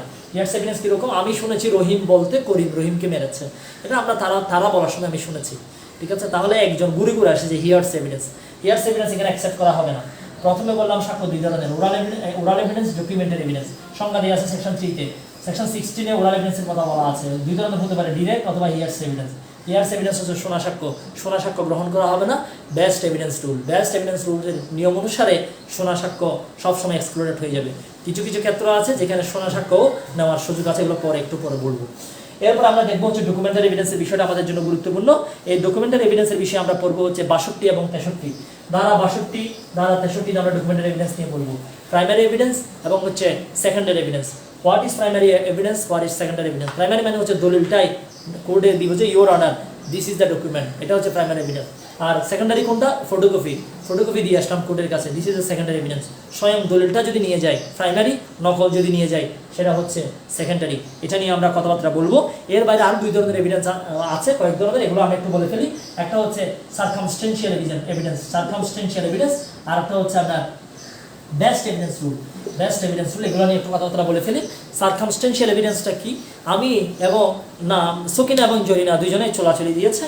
এখন চোলাচুলির এক পর্যায়ে চকিনার একটা দাঁত পড়ে গেল, পড়ে যাওয়ার পরে পাশে একটু ব্লাড দেখা গেল এবং এই দস্তাদস্তির চিহ্ন দেখা গেল, এবং তাদের দুইজনের কাপড় চোপড় একটু ছিঁড়ামিরা দেখা গেল, কাপড় ছিঁড়া পাশে পড়ে আছে। এই যে আপনার হচ্ছে এই বিষয়টা, এখন মামলা টামলা হলে অনেক কিছু, ওই যে সার্কামস্টেন্সেস পাশে যে বিষয়গুলো আমরা দেখলাম, দস্তাদস্তির চিহ্ন দেখতে পেলাম, ছিঁড়া কাপড় দেখতে পেলাম, ব্লাডের চিহ্ন দেখতে পেলাম, সেইগুলো হচ্ছে সার্কামস্টেন্সিয়াল এভিডেন্স। সব কিছু মিথ্যা কথা বলতে পারে কিন্তু সার্কামস্টেন্স কখনো মিথ্যা কথা বলে না। ঠিক আছে, আপনারা যে এই যে এই বিষয়গুলো, এটা সার্কামস্টেন্সিয়াল এভিডেন্স। এরপর আপনার হচ্ছে আরেকটা বিষয় আছে best evidence rule. Best evidence রুলের যে বিষয়টা, সেটা হচ্ছে দুইটা বিষয় আছে এখানে।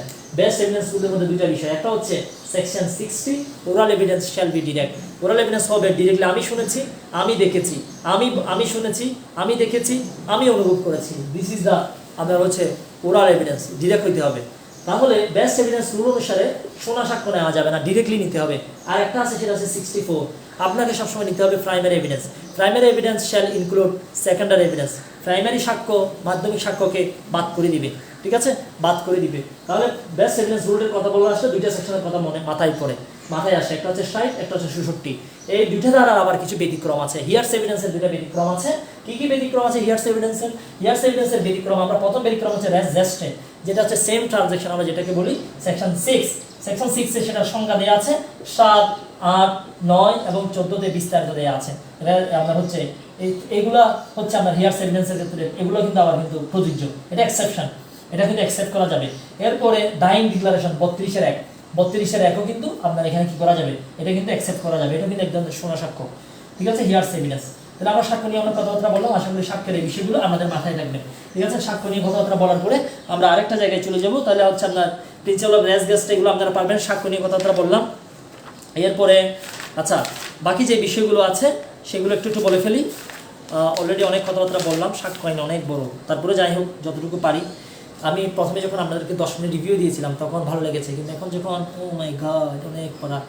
প্রথম যে প্রশ্ন সাক্ষ্য আইন থেকে যে বিষয়গুলো আমরা বলবো সেটা হচ্ছে নাম্বার 1, যে বিষয় বলবো সাক্ষ্য আইন কোথায় প্রয়োগ করা যায়, কোথায় প্রয়োগ করা যায় না, কোথায় প্রযোজ্য, কোথায় প্রযোজ্য না, বিষয় দেখে নেবেন। 2, সাক্ষ্য আইনের যে 3 নম্বর যে ধারাটা আছে, ধারা 3-এ যে বিষয় ইন্টারপ্রিটেশন ক্লজ, এগুলো তো দেখে নেবেন। পরীক্ষা প্রশ্ন আসবে, সাক্ষ্যের সংজ্ঞা কোথায় আছে, কোর্টের সংজ্ঞা কোথায় আছে, ওরাল এভিডেন্সের সংজ্ঞা কোথায় আছে, এগুলো পরীক্ষা আসবে, দেখে নেবেন। আরেকটা বিষয় মোস্ট ইম্পর্টেন্ট, এখানে 3তে আছে প্রুভড, ডিসপ্রুভড, নট প্রুভড, এগুলোর সংজ্ঞা কোথায় আছে তাও 3তে আছে। প্রুভড, তারপর হচ্ছে ডিসপ্রুভড, আর হচ্ছে নট প্রুভড। একটা ঘটনা, একটা ফ্যাক্ট হতে পারে সত্য, হতে পারে মিথ্যা। সত্য মিথ্যা যদি হয়ে যায়, সত্য অথবা মিথ্যা আমরা জেনে গেলাম, দিস ইজ কল্ড প্রুভড, ঠিক আছে। আপনার হচ্ছে আর এটা হচ্ছে ডিসপ্রুভড, এটা প্রমাণিত হয়ে গেল যে মিথ্যা, সেটা ডিসপ্রুভড। নট প্রুভড, সত্য কি মিথ্যা এখনো প্রমাণিত হয়নি, ঠিক আছে। নট প্রুভড পরীক্ষা প্রশ্ন এগুলোর সংজ্ঞা কোথায় আছে? সেকশন 3 তে। সেকশন 4 এ দেওয়া আছে প্রিজাম্পশন, শেল প্রিজাম্পশন, কনক্লুসিভ প্রিজাম্পশনের সংজ্ঞা দেওয়া আছে সেকশন 4। পরীক্ষা যে জায়গা থেকে প্রশ্ন আসবে সেটা হচ্ছে this is call section 5। Section 5 থেকে পরীক্ষা প্রশ্ন আসবে, আপনি সাক্ষ্য দিতে পারবেন দুটো বিষয়, একটা হচ্ছে fact in issue, fact in issue নিয়ে সাক্ষ্য দিতে পারবেন, যেটাকে আমরা বলি হচ্ছে বিচার্য বিষয়। আপনি সাক্ষ্য দিতে পারবেন রিলিভেন্ট ফ্যাক্ট, প্রাসঙ্গিক বিষয়, রিলিভেন্ট ফ্যাক্ট নিয়ে আপনি সাক্ষ্য দিতে পারবেন। এই দুটার বাইরে কোনো ধরনের সাক্ষ্য দেওয়া যাবে না। ফ্যাক্ট ইন ইস্যু নিয়ে সাক্ষ্য দিতে পারবেন, রিলিভেন্ট ফ্যাক্ট নিয়ে আপনি সাক্ষ্য দিতে পারবেন, এর বাইরে সাক্ষ্য দিতে পারবেন না। রিলিভেন্ট ফ্যাক্টের সাথে যেটা রিলিভেন্ট এই বিষয়ে আপনি কোর্টে সাক্ষ্য দিতে পারবেন, ঠিক আছে। এর বাইরে সাক্ষ্য দেওয়ার কোনো সুযোগ নেই। সেকশন 5 থেকে স্টার্ট করে 55 এর মধ্যে এই বিষয়গুলো বলা আছে। দুটো বিষয়ে সাক্ষ্য দেওয়া যায়, ফ্যাক্ট ইন ইস্যু এবং রিলিভেন্ট ফ্যাক্ট। এই বিষয়গুলো ভালো করে দেখে নেবেন। আমরা সেকশন 9 যদি দেখি, তাহলে আমরা সেকশন 3 দেখতে বললাম, এরপরে কোথায় প্রয়োগ করা যাবে কোথায় করা যাবে এটা দেখতে বললাম। এরপর আমরা দেখে নিলাম হচ্ছে সেকশন 3 বললাম, 4 এর মধ্যে দেওয়া আছে what is map presumption, what is self presumption, what is conclusive presumption. Section 5 এ বলেছি দুই বিষয়ে আপনি সাক্ষ্য দিতে পারবেন, ফ্যাক্ট ইন ইস্যু এবং হচ্ছে রিলিভেন্ট ফ্যাক্ট। এটা আসলে আমাদের মাথায় রাখবে। এরপরে সেকশন 9 এ টিআই প্যারেডের কথা বলা আছে। টিআই প্যারেড মানে হচ্ছে test identification parade. TI parade শনাক্ত করা, আসামিকে শনাক্ত করা। এই 10 জনকে দাঁড় করানো, ওই যে ও আমাকে আদর করেছে, টিআই প্যারেড।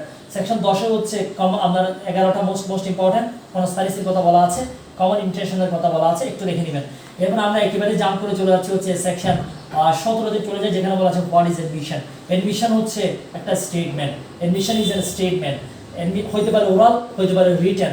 এটা ফ্যাক্ট ইন ইস্যু অথবা রিলিভেন্ট ফ্যাক্ট সম্পর্কে আপনাকে একটা অনুমান প্রদান করবে, this is call admission. Admission কে কে দিতে পারে? 18 তে বলা আছে, বাকিগুলো ভালো করে দেখে নেবেন। চলে যাচ্ছি সেকশন 24 থেকে প্রশ্ন আসবে, এটা আমিও জানেন আমিও জানি। 24, 25, 26, 27 এই 4টা ধারা থেকে একটা প্রশ্ন পরীক্ষা আসবে। 24 যেটা আমরা যদি দেখি পরীক্ষার জন্য গুরুত্বপূর্ণ। What is confession? কনফেশন হচ্ছে নিজেকে যখন সেই স্বীকারোক্তি দিবে, অভিযুক্ত করে যখন স্বীকারোক্তি দিবে, এটা হচ্ছে কনফেশন। কনফেশন হচ্ছে অ্যাডমিশনের একটা জাস্ট একটা প্রকার, এডমিশনের একটা প্রকার হচ্ছে কনফেশন। কনফেশন অনেক ধরনের হতে পারে, ঠিক আছে, এটা আপনারা সবাই জানেন। এক্সকালপেটরি কনফেশন, ইনকালপেটরি কনফেশন, এক্সট্রাক্ট কনফেশন, অনেক ধরনের কনফেশন হতে পারে। আপনি স্বীকারোক্তি দিয়েছেন, আপনি বলেছেন আমি মেরেছি, দিস ইজ কল ইনকালপেটরি কনফেশন। আপনি বলেছেন ইয়েস মেরেছে, ওই যে রহিম মেরেছে, দিস ইজ কল এক্সকালপেটরি কনফেশন। এর হচ্ছে এক্সট্রাক্ট কনফেশন, আপনি একবার কনফেশন দিয়েছেন, পরে সেটা আবার প্রত্যাহার করেছেন, this is call extract confession. আমরা কনফেশন যদি 24 দেখি, কনফেশন ভয় ভীতি লোভ প্রতিশ্রুতি দিয়ে যদি কোনো কনফেশন আদায় করেন, এটা কোনো কাজে আসবে না। ভয় ভীতি লোভ দেখিয়ে যদি কোনো কনফেশন আদায় করেন, সেটা কোনো কাজে আসবে না। 25 থেকে পরীক্ষায় প্রশ্ন আসবে, পুলিশের কাছে যদি কোনো স্বীকারোক্তি দেন, এটা কোনো কাজ আসবে না, এটা হচ্ছে অপ্রাসঙ্গিক, ইরেলিভেন্ট হয়ে যাবে। 26টা গুরুত্বপূর্ণ, এটা নিয়ে অ্যাডমিশনের পরীক্ষায় প্রশ্ন আসছে। পুলিশের কাছে স্বীকারোক্তি দিলে এটা কি হবে? রিলিভেন্ট হবে যদি ম্যাজিস্ট্রেট উপস্থিত থাকে। পুলিশের কাছে দিলাম কিন্তু ম্যাজিস্ট্রেট উপস্থিত আছে, এটা প্রাসঙ্গিক হবে, এটা অ্যাডমিশনের পরীক্ষা আসছে। 27টা পরীক্ষা আসবে, সেটা আমিও জানেন আমিও জানি। যদি আপনার স্বীকারোক্তি মতো যদি কোনো আলামত উদ্ধার করা হয়, তাহলে পুলিশের কাছে স্বীকারোক্তি দিলেও সেটার কিন্তু কি আছে? সাক্ষ্যগত মূল্য আছে, এভিডেন্সিয়ারি ভ্যালু আছে। তাহলে যদি কোনো আলামত যদি উদ্ধার করা হয়, সেটার কি আছে? মূল্য আছে। 24, 25, 26, 27। 24 এ বলেছি ভয় ভীতি লোভ দেখিয়ে সাক্ষ্য দিলে এটা ইরেলিভেন্ট। পুলিশের কাছে যদি কোনো কিছু দেন, এটা কিন্তু অপ্রাসঙ্গিক। 26 এ বলেছি পুলিশের কাছে দিয়েছি, ম্যাজিস্ট্রেট ছিল, প্রাসঙ্গিক। 27 আলামত উদ্ধার করা হয়েছে, এটা হচ্ছে প্রাসঙ্গিক। এরপর আমরা সেকশন 13 চলে যাই। সেকশন 13 মোস্ট ইম্পর্টেন্ট একটা বিষয় আছে, একই অপরাধে একাধিক ব্যক্তির যৌথ বিচারে যে কোনো একজনের দুঃস্বীকার বাকিদের জন্য বিবেচিত হবে। পরীক্ষা প্রশ্ন আসবে, এটা কোথায় আছে? সেকশন 13 আছে। সেকশন 13 বলা হচ্ছে সেম ট্রায়াল, একই বিচার, সেম ট্রায়াল, একই বিচার, একসাথে বিচার হচ্ছে কার? বিচার হচ্ছে জল্টুর, বিচার হচ্ছে কল্টুর, বিচার হচ্ছে বল্টুর। তিনজনের বিচার হচ্ছে সেম ট্রায়াল, একই বিচারে। তিনজনই একটা অপরাধ করেছে। এ বললো যে এ সহ মেরেছি, আমি ছুরি মেরেছি, এ গুলি মেরেছে, এ রেপ করেছে, ঠিক আছে, এ সব বলে দিয়েছে। প্রশ্ন হচ্ছে এর সাক্ষ্যের উপর ভিত্তি করে একে কারাদণ্ড দেওয়া যাবে কিনা? সেকশন 30 বলা হচ্ছে দেওয়া যাবে। এখন দেখেন, তিনজন কিন্তু অপরাধটা করেছে, জল্টু, বল্টু, কল্টু। এদেরকে আমরা বলি হচ্ছে অ্যাকমপ্লিস, ঠিক আছে, এদেরকে বলি আমরা অ্যাকমপ্লিস। এদেরকে আমরা বলি কোঅ্যাকিউজড, সহ অভিযুক্ত, যাদেরকে একসাথে অভিযুক্ত করা হয়েছে, এরা হচ্ছে অ্যাকমপ্লিস। সেকশন 133 আমরা দেখে নিব। 133 বলা হচ্ছে অ্যাকমপ্লিসের সাক্ষ্যের উপর ভিত্তি করে যদি বাকিদেরকে যদি কি দেওয়া হয়, যদি শাস্তি দেওয়া হয়, সেটা অবৈধ হবে না, সেটা বাতিল হবে না। এটা 133 বলা হচ্ছে। কিন্তু 114 এর বি যদি দেখি, 114 এর বি, সেখানে বলা হচ্ছে এই ধরনের কোঅ্যাকিউজডের সাক্ষ্য অ্যাকমপ্লিসের সাক্ষ্যের উপর ভিত্তি করে আপনার কি দেওয়া যাবে না? জাজমেন্ট দেওয়া যাবে না। আপনার আরো সাক্ষ্য লাগবে।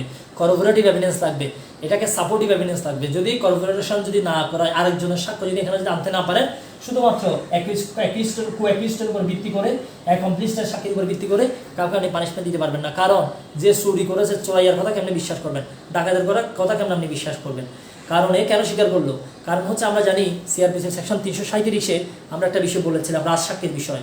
আপনাকে লোভ দেখাবে, আপনি স্বীকার করবেন, তাহলে আপনি মাফ। ওকে, এরপর আমরা চলে যাচ্ছি হচ্ছে এতটুকু পর্যন্ত, আশা করি আপনারা পারবেন।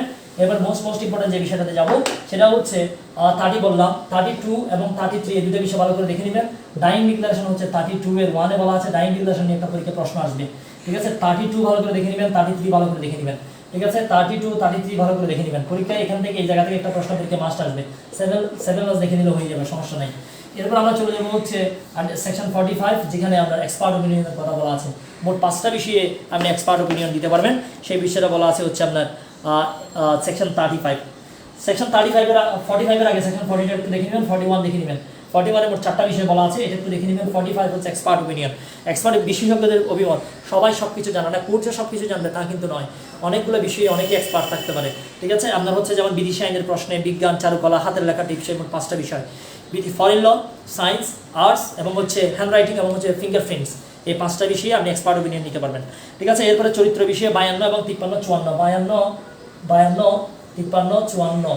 ঠিক আছে, দেওয়ানি মামলা হচ্ছে আমি জায়গা নিয়ে মামলা করেছি, আমি জায়গাটার মালিক কিনা।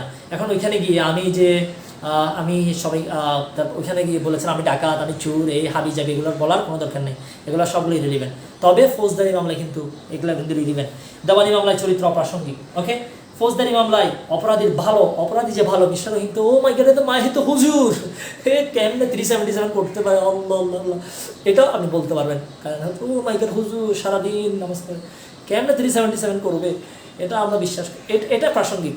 কিন্তু হুজুর যে 377 করেছিল এটা প্রাসঙ্গিক নয়। ঠিক আছে, কিন্তু আচ্ছা এখানে কিছু এক্সেপশন আছে, এগুলো আপনারা দেখে নেবেন, আমি বিস্তারিত দিতে চাই না, গেলে আজকে সেখান থেকে বেরোতে পারবো না।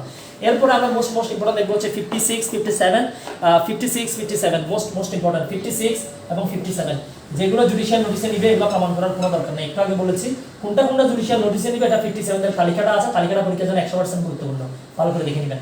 মোস্ট ইম্পর্টেন্ট হচ্ছে 58, যেগুলো admitted fact need not be proved. যদি আপনি প্লেন্টের মাধ্যমে, রিটেন স্টেটমেন্টের মাধ্যমে যা স্বীকার করেছেন, নিড নট বি ফ্রড, এটা প্রমাণ করার দরকার নেই। পরীক্ষা প্রশ্ন আসবে, এই কথাটা কোথায় আছে বলেন তো দেখি, এটা হচ্ছে সেকশন 58-এ বলা আছে। এরপর আমরা চলে যাবো হচ্ছে মোস্ট ইম্পর্টেন্ট, দলিল ছাড়া সব বিষয় আপনি মৌখিক সাক্ষ্য দ্বারা প্রমাণ করতে পারবেন। 59 এবং 60 এই দুটো বিষয় আমরা রেখে নিতে চাই। 59 এবং 60, 59, 60। 59-এ বলা হচ্ছে দুনিয়ার যত ফ্যাক্ট আছে সবগুলো বিষয় আপনি মৌখিক সাক্ষ্য দিয়ে প্রমাণ করতে পারবেন। তবে দালিলিক বিষয় যদি আসে, এখানে আপনাকে ডকুমেন্টারি সাক্ষ্য দিতে হবে। ডকুমেন্টারি বিষয় ছাড়া সকল বিষয় ওরাল এভিডেন্স দিয়ে প্রমাণ করা যাবে। 60-তে যে বিষয়টা বলা আছে, ওরাল এভিডেন্স সবসময় হবে ডিরেক্ট। এই ওরাল এভিডেন্স থেকে 4-5 বার প্রশ্ন পরীক্ষা আসছে, ভালো করে দেখে নেবেন। ভালো থাকবেন, সুস্থ থাকবেন। এরপর আমরা চলে যাচ্ছি হচ্ছে প্রাইমারি এভিডেন্স, সেকেন্ডারি এভিডেন্স। 61-এ বলা হচ্ছে ডকুমেন্টারি এভিডেন্স হচ্ছে দুই ধরনের, যেটাকে আমরা বলি দালিলিক সাক্ষ্য। দালিলিক সাক্ষ্য হচ্ছে দুই ধরনের হতে পারে, একটা হচ্ছে প্রাইমারি এভিডেন্স, যেটাকে আমরা বলি প্রাথমিক সাক্ষ্য, আর একটা হচ্ছে সেকেন্ডারি এভিডেন্স, যেটাকে আমরা বলি গৌণ সাক্ষ্য, যেটাকে আমরা বলি হচ্ছে মাধ্যমিক সাক্ষ্য। আমরা যে কোনোভাবে বলতে পারি। দুটার সংজ্ঞায় দেওয়া আছে 61 এবং হচ্ছে 61-এ দুটার কথা বলা আছে। আপনি দালিলিক সাক্ষ্য, মৌখিক সাক্ষ্য এবং মাধ্যমিক সাক্ষ্যের মাধ্যমে প্রমাণ করতে পারবেন। হোয়াট ইজ মৌখিক সাক্ষ্য? 62-তে বলা আছে, 66-তে বলা আছে। এটা 63, 66 এগুলো ভালো করে একটু দেখে নেবেন, কোন ক্ষেত্রে মাধ্যমিক দেওয়া যাবে, কোন ক্ষেত্রে দালিলিক দেওয়া যাবে, এগুলো দেখে নেবেন। 68, 69, 70, 71 দেখে নেবেন। 68-এ এসে একটা শব্দ পাবেন, সেটা হচ্ছে প্রত্যয়ন। এটাকে ইংরেজিতে বলা হয় অ্যাটেস্টেশন বলা হয়। What is attestation? What is প্রত্যয়ন? অনেকগুলো দলিল আছে, সেইগুলো সম্বোধন করার সময় সাক্ষীর প্রয়োজন হয়। ঠিক আছে, সাক্ষীর প্রয়োজন হয়। সাক্ষী যদি কোনো দলিলে যদি স্বাক্ষর করে, সেটাকে বলা হয় প্রত্যয়ন বা অ্যাটেস্টেশন। আর যে সাক্ষী স্বাক্ষর করেছে তাকে বলা হয় অ্যাটেস্টিং উইটনেস। ঠিক আছে, এই 68, 79, 69, 70, 71 এবং 73 থেকে জুডিশিয়ারিতে প্রশ্ন অলরেডি চলে আসছে, এবারও আসতে পারে। 74 ভালো করে দেখে নেবেন, 75 দেখে নেবেন। 74-এ বলা আছে হোয়াট ইজ পাবলিক ডকুমেন্ট। 75-এ বলা আছে যেগুলো পাবলিক এগুলো বাদ দিলে বাকি যা থাকে সব হচ্ছে প্রাইভেট। এখান থেকে একটা প্রশ্ন আসবে, সেই প্রশ্নটার নাম হচ্ছে কনফিউজিং প্রশ্ন। এখানে একটা কনফিউজিং প্রশ্ন আসবে, যেটার উত্তর আপনারা 80% পারবেন না। পরীক্ষা বলা হবে নামজারি খতিয়ান পাবলিক না প্রাইভেট, মামলার জাজমেন্ট পাবলিক না প্রাইভেট, ডিগ্রি পাবলিক না প্রাইভেট, হাবি যাবে অনেক কিছু দিবে, আদমশুমারি পাবলিক না প্রাইভেট, এই জায়গায় একটা কনফিউশন প্রশ্ন করবে, সেটা আপনারা সবাই পারবেন না। এই জন্য আমি বলে দিলাম 74 75 কনফিউশন এরিয়া ভালো করে দেখে নেবেন। এরপর আমরা দেখে নিব হচ্ছে 90 এটা সবাই জানেন, 90 সেকশন 90 30 বছর একটা বিষয় আছে, এটা একটু ভালো করে দেখে নেবেন। সেকশন 100 আমরা হচ্ছে বার্ডেন অফ প্রুফ 101 বলা আছে, 101 বার্ডেন অফ প্রুফ, যে মামলা করবে সেই মামলা প্রমাণ করবে, এটা আমরা সবাই জানি। তবে মামলার মাঝখানে যদি কেউ যদি কোনো কিছু দাবি করে, এটা কিন্তু শিফট হতে পারে। প্লি অফ এলিবাই হচ্ছে 103, প্লি অফ এলিবাই যে নিবে সেটাই প্রমাণ করবে।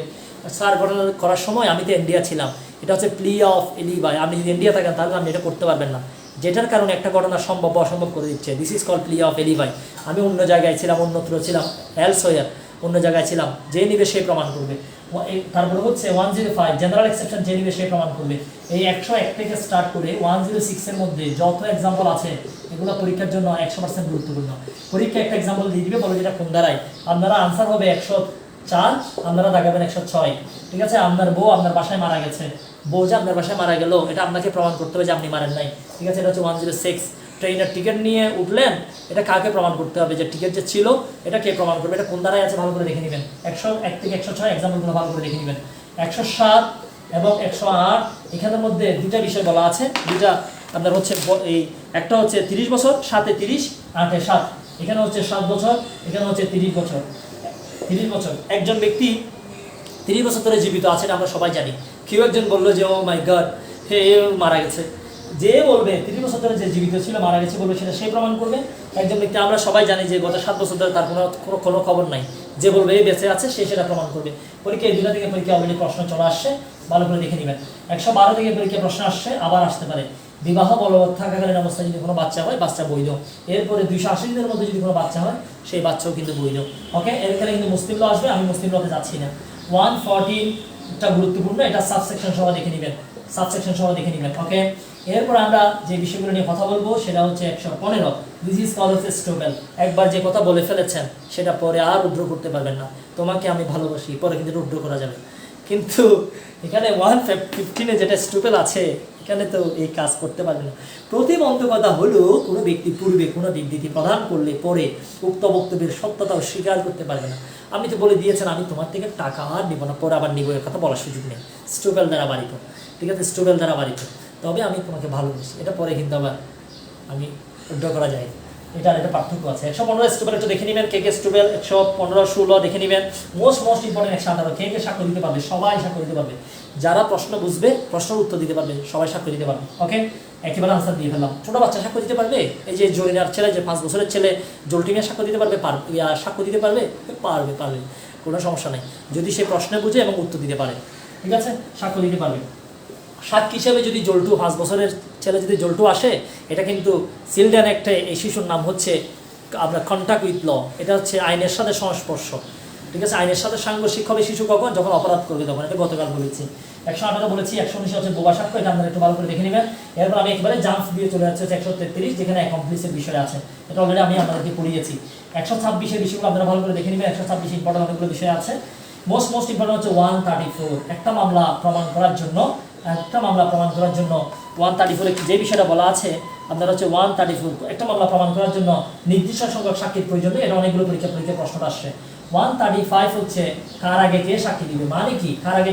শোনেন, আপনারা পরীক্ষা একটা জায়গায় ভুল করবেন, সেটা হচ্ছে 135, 137 এবং হচ্ছে 138, এই 3টা সেকশনে ভুল করবেন, আপনারা ভুল থাকবেন। পরীক্ষায় প্রশ্ন আসবে যে সাক্ষ্যের ক্রম কোথায় আছে, সাক্ষ্যের ক্রম। আরেকটা প্রশ্ন হচ্ছে সাক্ষীর ক্রম। সাক্ষীর ইংরেজি হচ্ছে উইটনেস, আর সাক্ষ্যের ইংরেজি হচ্ছে এভিডেন্স। ঠিক আছে, অথবা এটা হতে পারে পরীক্ষা। সাক্ষীর ক্রম যদি বলে, আনসার হবে সেকশন 135। সাক্ষীর ক্রম হবে 135। যদি বলে সাক্ষ্যের ক্রম, আনসার হবে 138। আপনারা দাগাবেন 137। 137-এ কি আছে? 137-এ বলা আছে what is examination in chief, what is cross, what is রি, এই 3টা কথা বলা আছে 137-এ। পরীক্ষা আনসার হবে 138, কারণ 138-এ বলা আছে কোনটার পরে কোনটা হবে, কখন এক্সামিনেশন চিফ, কখন ক্রস, কখন রি এক্সামিনেশন। 138 এগুলো একটু ভালো করে দেখে নেবেন, ভুল করা যাবে না। তাহলে 135-এর সাক্ষী মানে কাদেরকে বোঝাচ্ছে? মামলার আয়ু, ভিকটিম, যারা দেখেছে, সিজার লিস্টের সাক্ষী, ডাক্তার, তার আগে কে দিবে 135 বলা আছে, বলা হচ্ছে সরকার আইন দ্বারা নির্ধারণ করবে, কিন্তু আমাদের এখনো করা নেই। এরপর আমরা দেখবো হচ্ছে হোয়াট ইজ লিডিং কোয়েশ্চেন, 142 তে লিডিং কোয়েশ্চেন দেখবেন। এরপর লিডিং কোয়েশ্চেন কখন দেওয়া যায় এগুলো ভালো করে দেখে নেবেন। এরপরে হচ্ছে আপনার 150 থেকে স্টার্ট করে অনেকগুলো সেকশন ভালো করে দেখবেন। 154 তো আপনারা সবাই পারেন, পোস্টাল উইটনেস 154 দেখে নেবেন। সাক্ষী নিয়ে গেছেন বলার জন্য আমি দেখেছি, এ বলে যে আমি কিছুই দেখি নাই, আমরা বিরুদ্ধে চলে যাচ্ছে। পোস্টাল উইটনেস, বৈরী সাক্ষ্য, এগুলো ভালো করে দেখে নেবেন। 157 হচ্ছে করবোরেটিভ এভিডেন্স, রিফ্রেশিং মেমোরিটা ভালো করে দেখে নিতে হবে। 159 এবং হচ্ছে 161 মামলার আয়ু। স্যার আমার তো মনে নাই, তাহলে একটু এরা ডায়েরি দেখানো যাবে, কেস ডায়েরি দেখে বলতে পারবে স্যার ওকে ওকে ওকে। 165 গুরুত্বপূর্ণ, যদি আদালত চায় এনি প্রশ্ন এট এনি স্টেজ আপনাকে জিজ্ঞেস করতে পারবে। ভালো থাকবেন, সুস্থ থাকবেন। এভিডেন্স সেক্টর যে বিষয়গুলো থেকে পরীক্ষা প্রশ্ন আসবে আমি ট্রাই করেছি জাস্ট একটু টাচ করার জন্য। আজকের ক্লাসটা অলরেডি 1 ঘন্টা 1.5 ঘন্টা হয়ে গেছে, আমার প্ল্যান ছিল 1 ঘন্টা শেষ করবো।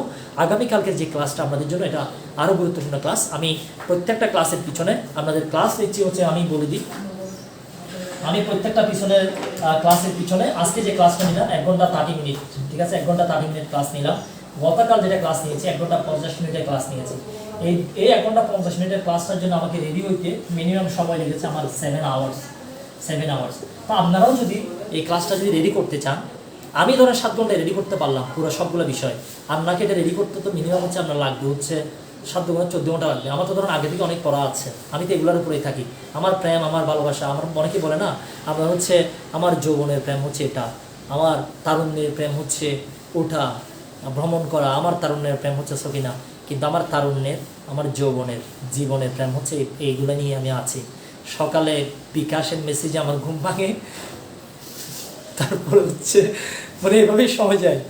তো এটাই হচ্ছে প্রেম, এটাই ভালোবাসা, এটাতে আমার ভালো লাগে, এটাতে আমার মজা লাগে। আমি যখন ডিপ্রেশনে চলে যাই আমি পড়া স্টার্ট করি, এটা তো আমার ভালো লাগে।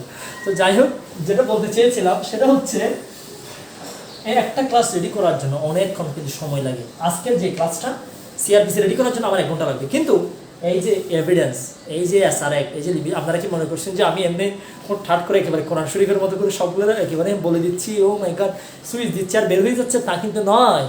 আমি প্রিভিয়াস কোয়েশ্চেন সবগুলো বিআর একটা আগে লিখলাম, একটা বিআর এক করলাম, ওই বিআর একটে প্রত্যেকটা প্রিভিয়াস কোয়েশ্চেন কোন কোন সেকশন আসে আমি পাশে লিখে ফেললাম, নাম্বার 1। এরপরে 7 লস নোট আছে না, এই 7 লস নোটের মধ্যে আমি আবার নোট করছি, সেখানে আমি লিখলাম এততম জুডিশিয়ারি এততম, দেন আমি বুঝে গেলাম প্রশ্ন আসবে কোথায় থেকে। ব্যাপক একটা রিসার্চ করলাম, অনেকক্ষণ সময় নিলাম, ঠিক আছে। তো যাই হোক, আশা করি এই বিষয়গুলো আমাদের কাজে আসবে। আমার এই পরিশ্রম একটা ক্লাসের পিছনে অনেক সময় চলে যাচ্ছে, বলতে গেলে এই যে আমাদের একটা রিভিশন ক্লাসের পিছনে আমার মিনিমাম 8 ঘন্টা যাচ্ছে। এই 8 ঘন্টায় আমি 8টা ক্লাস অ্যাডভোকেটশিপের আমার হয়ে যায়। এই অ্যাডভোকেটশিপের যে বেসগুলো শুরু করেছি, একটা বেসে মিনিমাম 50-এর উপরে করে আছে, হিউজ অ্যামাউন্ট। এখানে একটা ক্লাস 1 ঘন্টা, আমার মাসে ক্লাস নেওয়া লাগে ধরেন 8টা, 12টা নেওয়া লাগে 12 ঘন্টা। আর আপনাদের এই একটা ক্লাসের পিছনে আমার ব্যয় হচ্ছে অলমোস্ট 8 ঘন্টার উপরে, 8 ঘন্টা করে যাচ্ছে, ঠিক আছে। আমার 8-8-66, ও মাই গড, অনেকগুলো সময় লাগবে। তো যাই হোক, ইনশাল্লাহ আশা করি আপনারা সবাই পাস করবেন, আপনারা যেদিনই পাস করবেন, এবং পরীক্ষার হলে যখন আপনারা সবাই 70-75 করে পাবেন, সেদিনে আমার অনেক ভালো লাগবে। আর পরীক্ষার হলে গিয়ে কেউ বেশি 100 টাকার কোনো দরকার নেই। আর একটা কথা আপনি আমাদেরকে আজকেই বলে ফেলি, আপনারা একটু বেশি সালাকি করেন, আপনাদের সালাকি বেশি বলে ফেলি। যারা মডেল টেস্ট দিবেন, আজ থেকে যারা পরীক্ষা দিবেন, আমি আপনাদেরকে একটা কথা বলি, আপনারা আবার একটা রিকোয়েস্ট রাখবেন, তো কমেন্টে জানাবেন কে আমার একটা রিকোয়েস্ট রাখবেন। একটা রিকোয়েস্ট করি আপনাদেরকে, একটা রিকোয়েস্ট, আজ থেকে যতগুলো পরীক্ষা দিবেন, এখানে যে পরীক্ষাগুলো নিব এবং জুডিশিয়ারি 25 তারিখ যে পরীক্ষাটা হবে, 25 তারিখ যে পরীক্ষাটা হবে প্লাস এখানে যে পরীক্ষাটা আমরা নিব, টেস্ট যেগুলো নিচ্ছি মডেল টেস্ট সহ সকল পরীক্ষায় যদি 100 মার্কসের যদি প্রশ্ন হয়, 100 মার্কের যদি প্রশ্ন হয়, আপনি 75-এর উপরে দাগাবেন না, পারলেও দাগাবেন না। কনফিউশন হলে আপনি দাগাবেন না, 70 পারলেও দাগাবেন না, আপনি 75 দাগাবেন, 75%, ঠিক আছে। আর যদি 50 মার্কসের যদি পরীক্ষা হয়, আপনি এখানেও দাগাবেন 75% হাইয়েস্ট। এখন দেখা যাচ্ছে না আপনার শিওর করে আপনি পারেন হচ্ছে 60টা, 62টা পারেন, তাহলে আপনি 62টাই দাগাবেন, এর উপরে যাওয়ার কোনো দরকার নেই, ঠিক আছে। আপনি কখন কনফিউজিং প্রশ্ন দাগাবেন, যখন আপনার হচ্ছে 50টা, হচ্ছে 49টা, তখন আপনাকে আন্দাজে দাগাইতে হবে।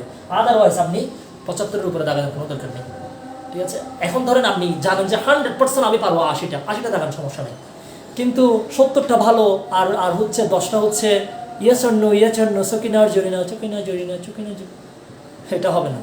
যৌবনের প্রেম, জীবনের প্রেম, তারুণ্যের প্রেম হোক ল, এই প্রত্যাশা রেখে এবং সবাইকে ল এর প্রতি আরও অনেক বেশি মনোনিবেশ করার জন্য আহ্বান জানিয়ে, ল হচ্ছে ল মানি, এগুলো কিন্তু দুইটা ইকুইভ্যালেন্ট ছিল। ল মানি জাস্টিস, মানুষকে জাস্টিস দিবেন, টাকা আসবে। আইন পারবেন, টাকা আসবে। আমি বারবার একটা কথা আপনাদেরকে বলেছি, আপনারা হচ্ছে ভালো করে শেষ করবেন, 10তলা বিল্ডিংয়ে উঠবেন।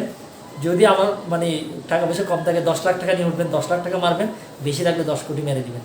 ল পারবেন, ল বুঝবেন, ল জানবেন। জীবনের প্রেম, যৌবনের প্রেম, সব কিছুই হোক আইন।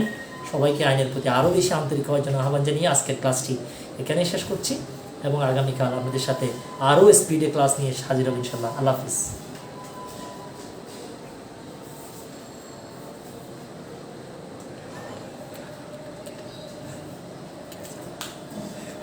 অনেকগুলো কমেন্ট দেখতে পাচ্ছি।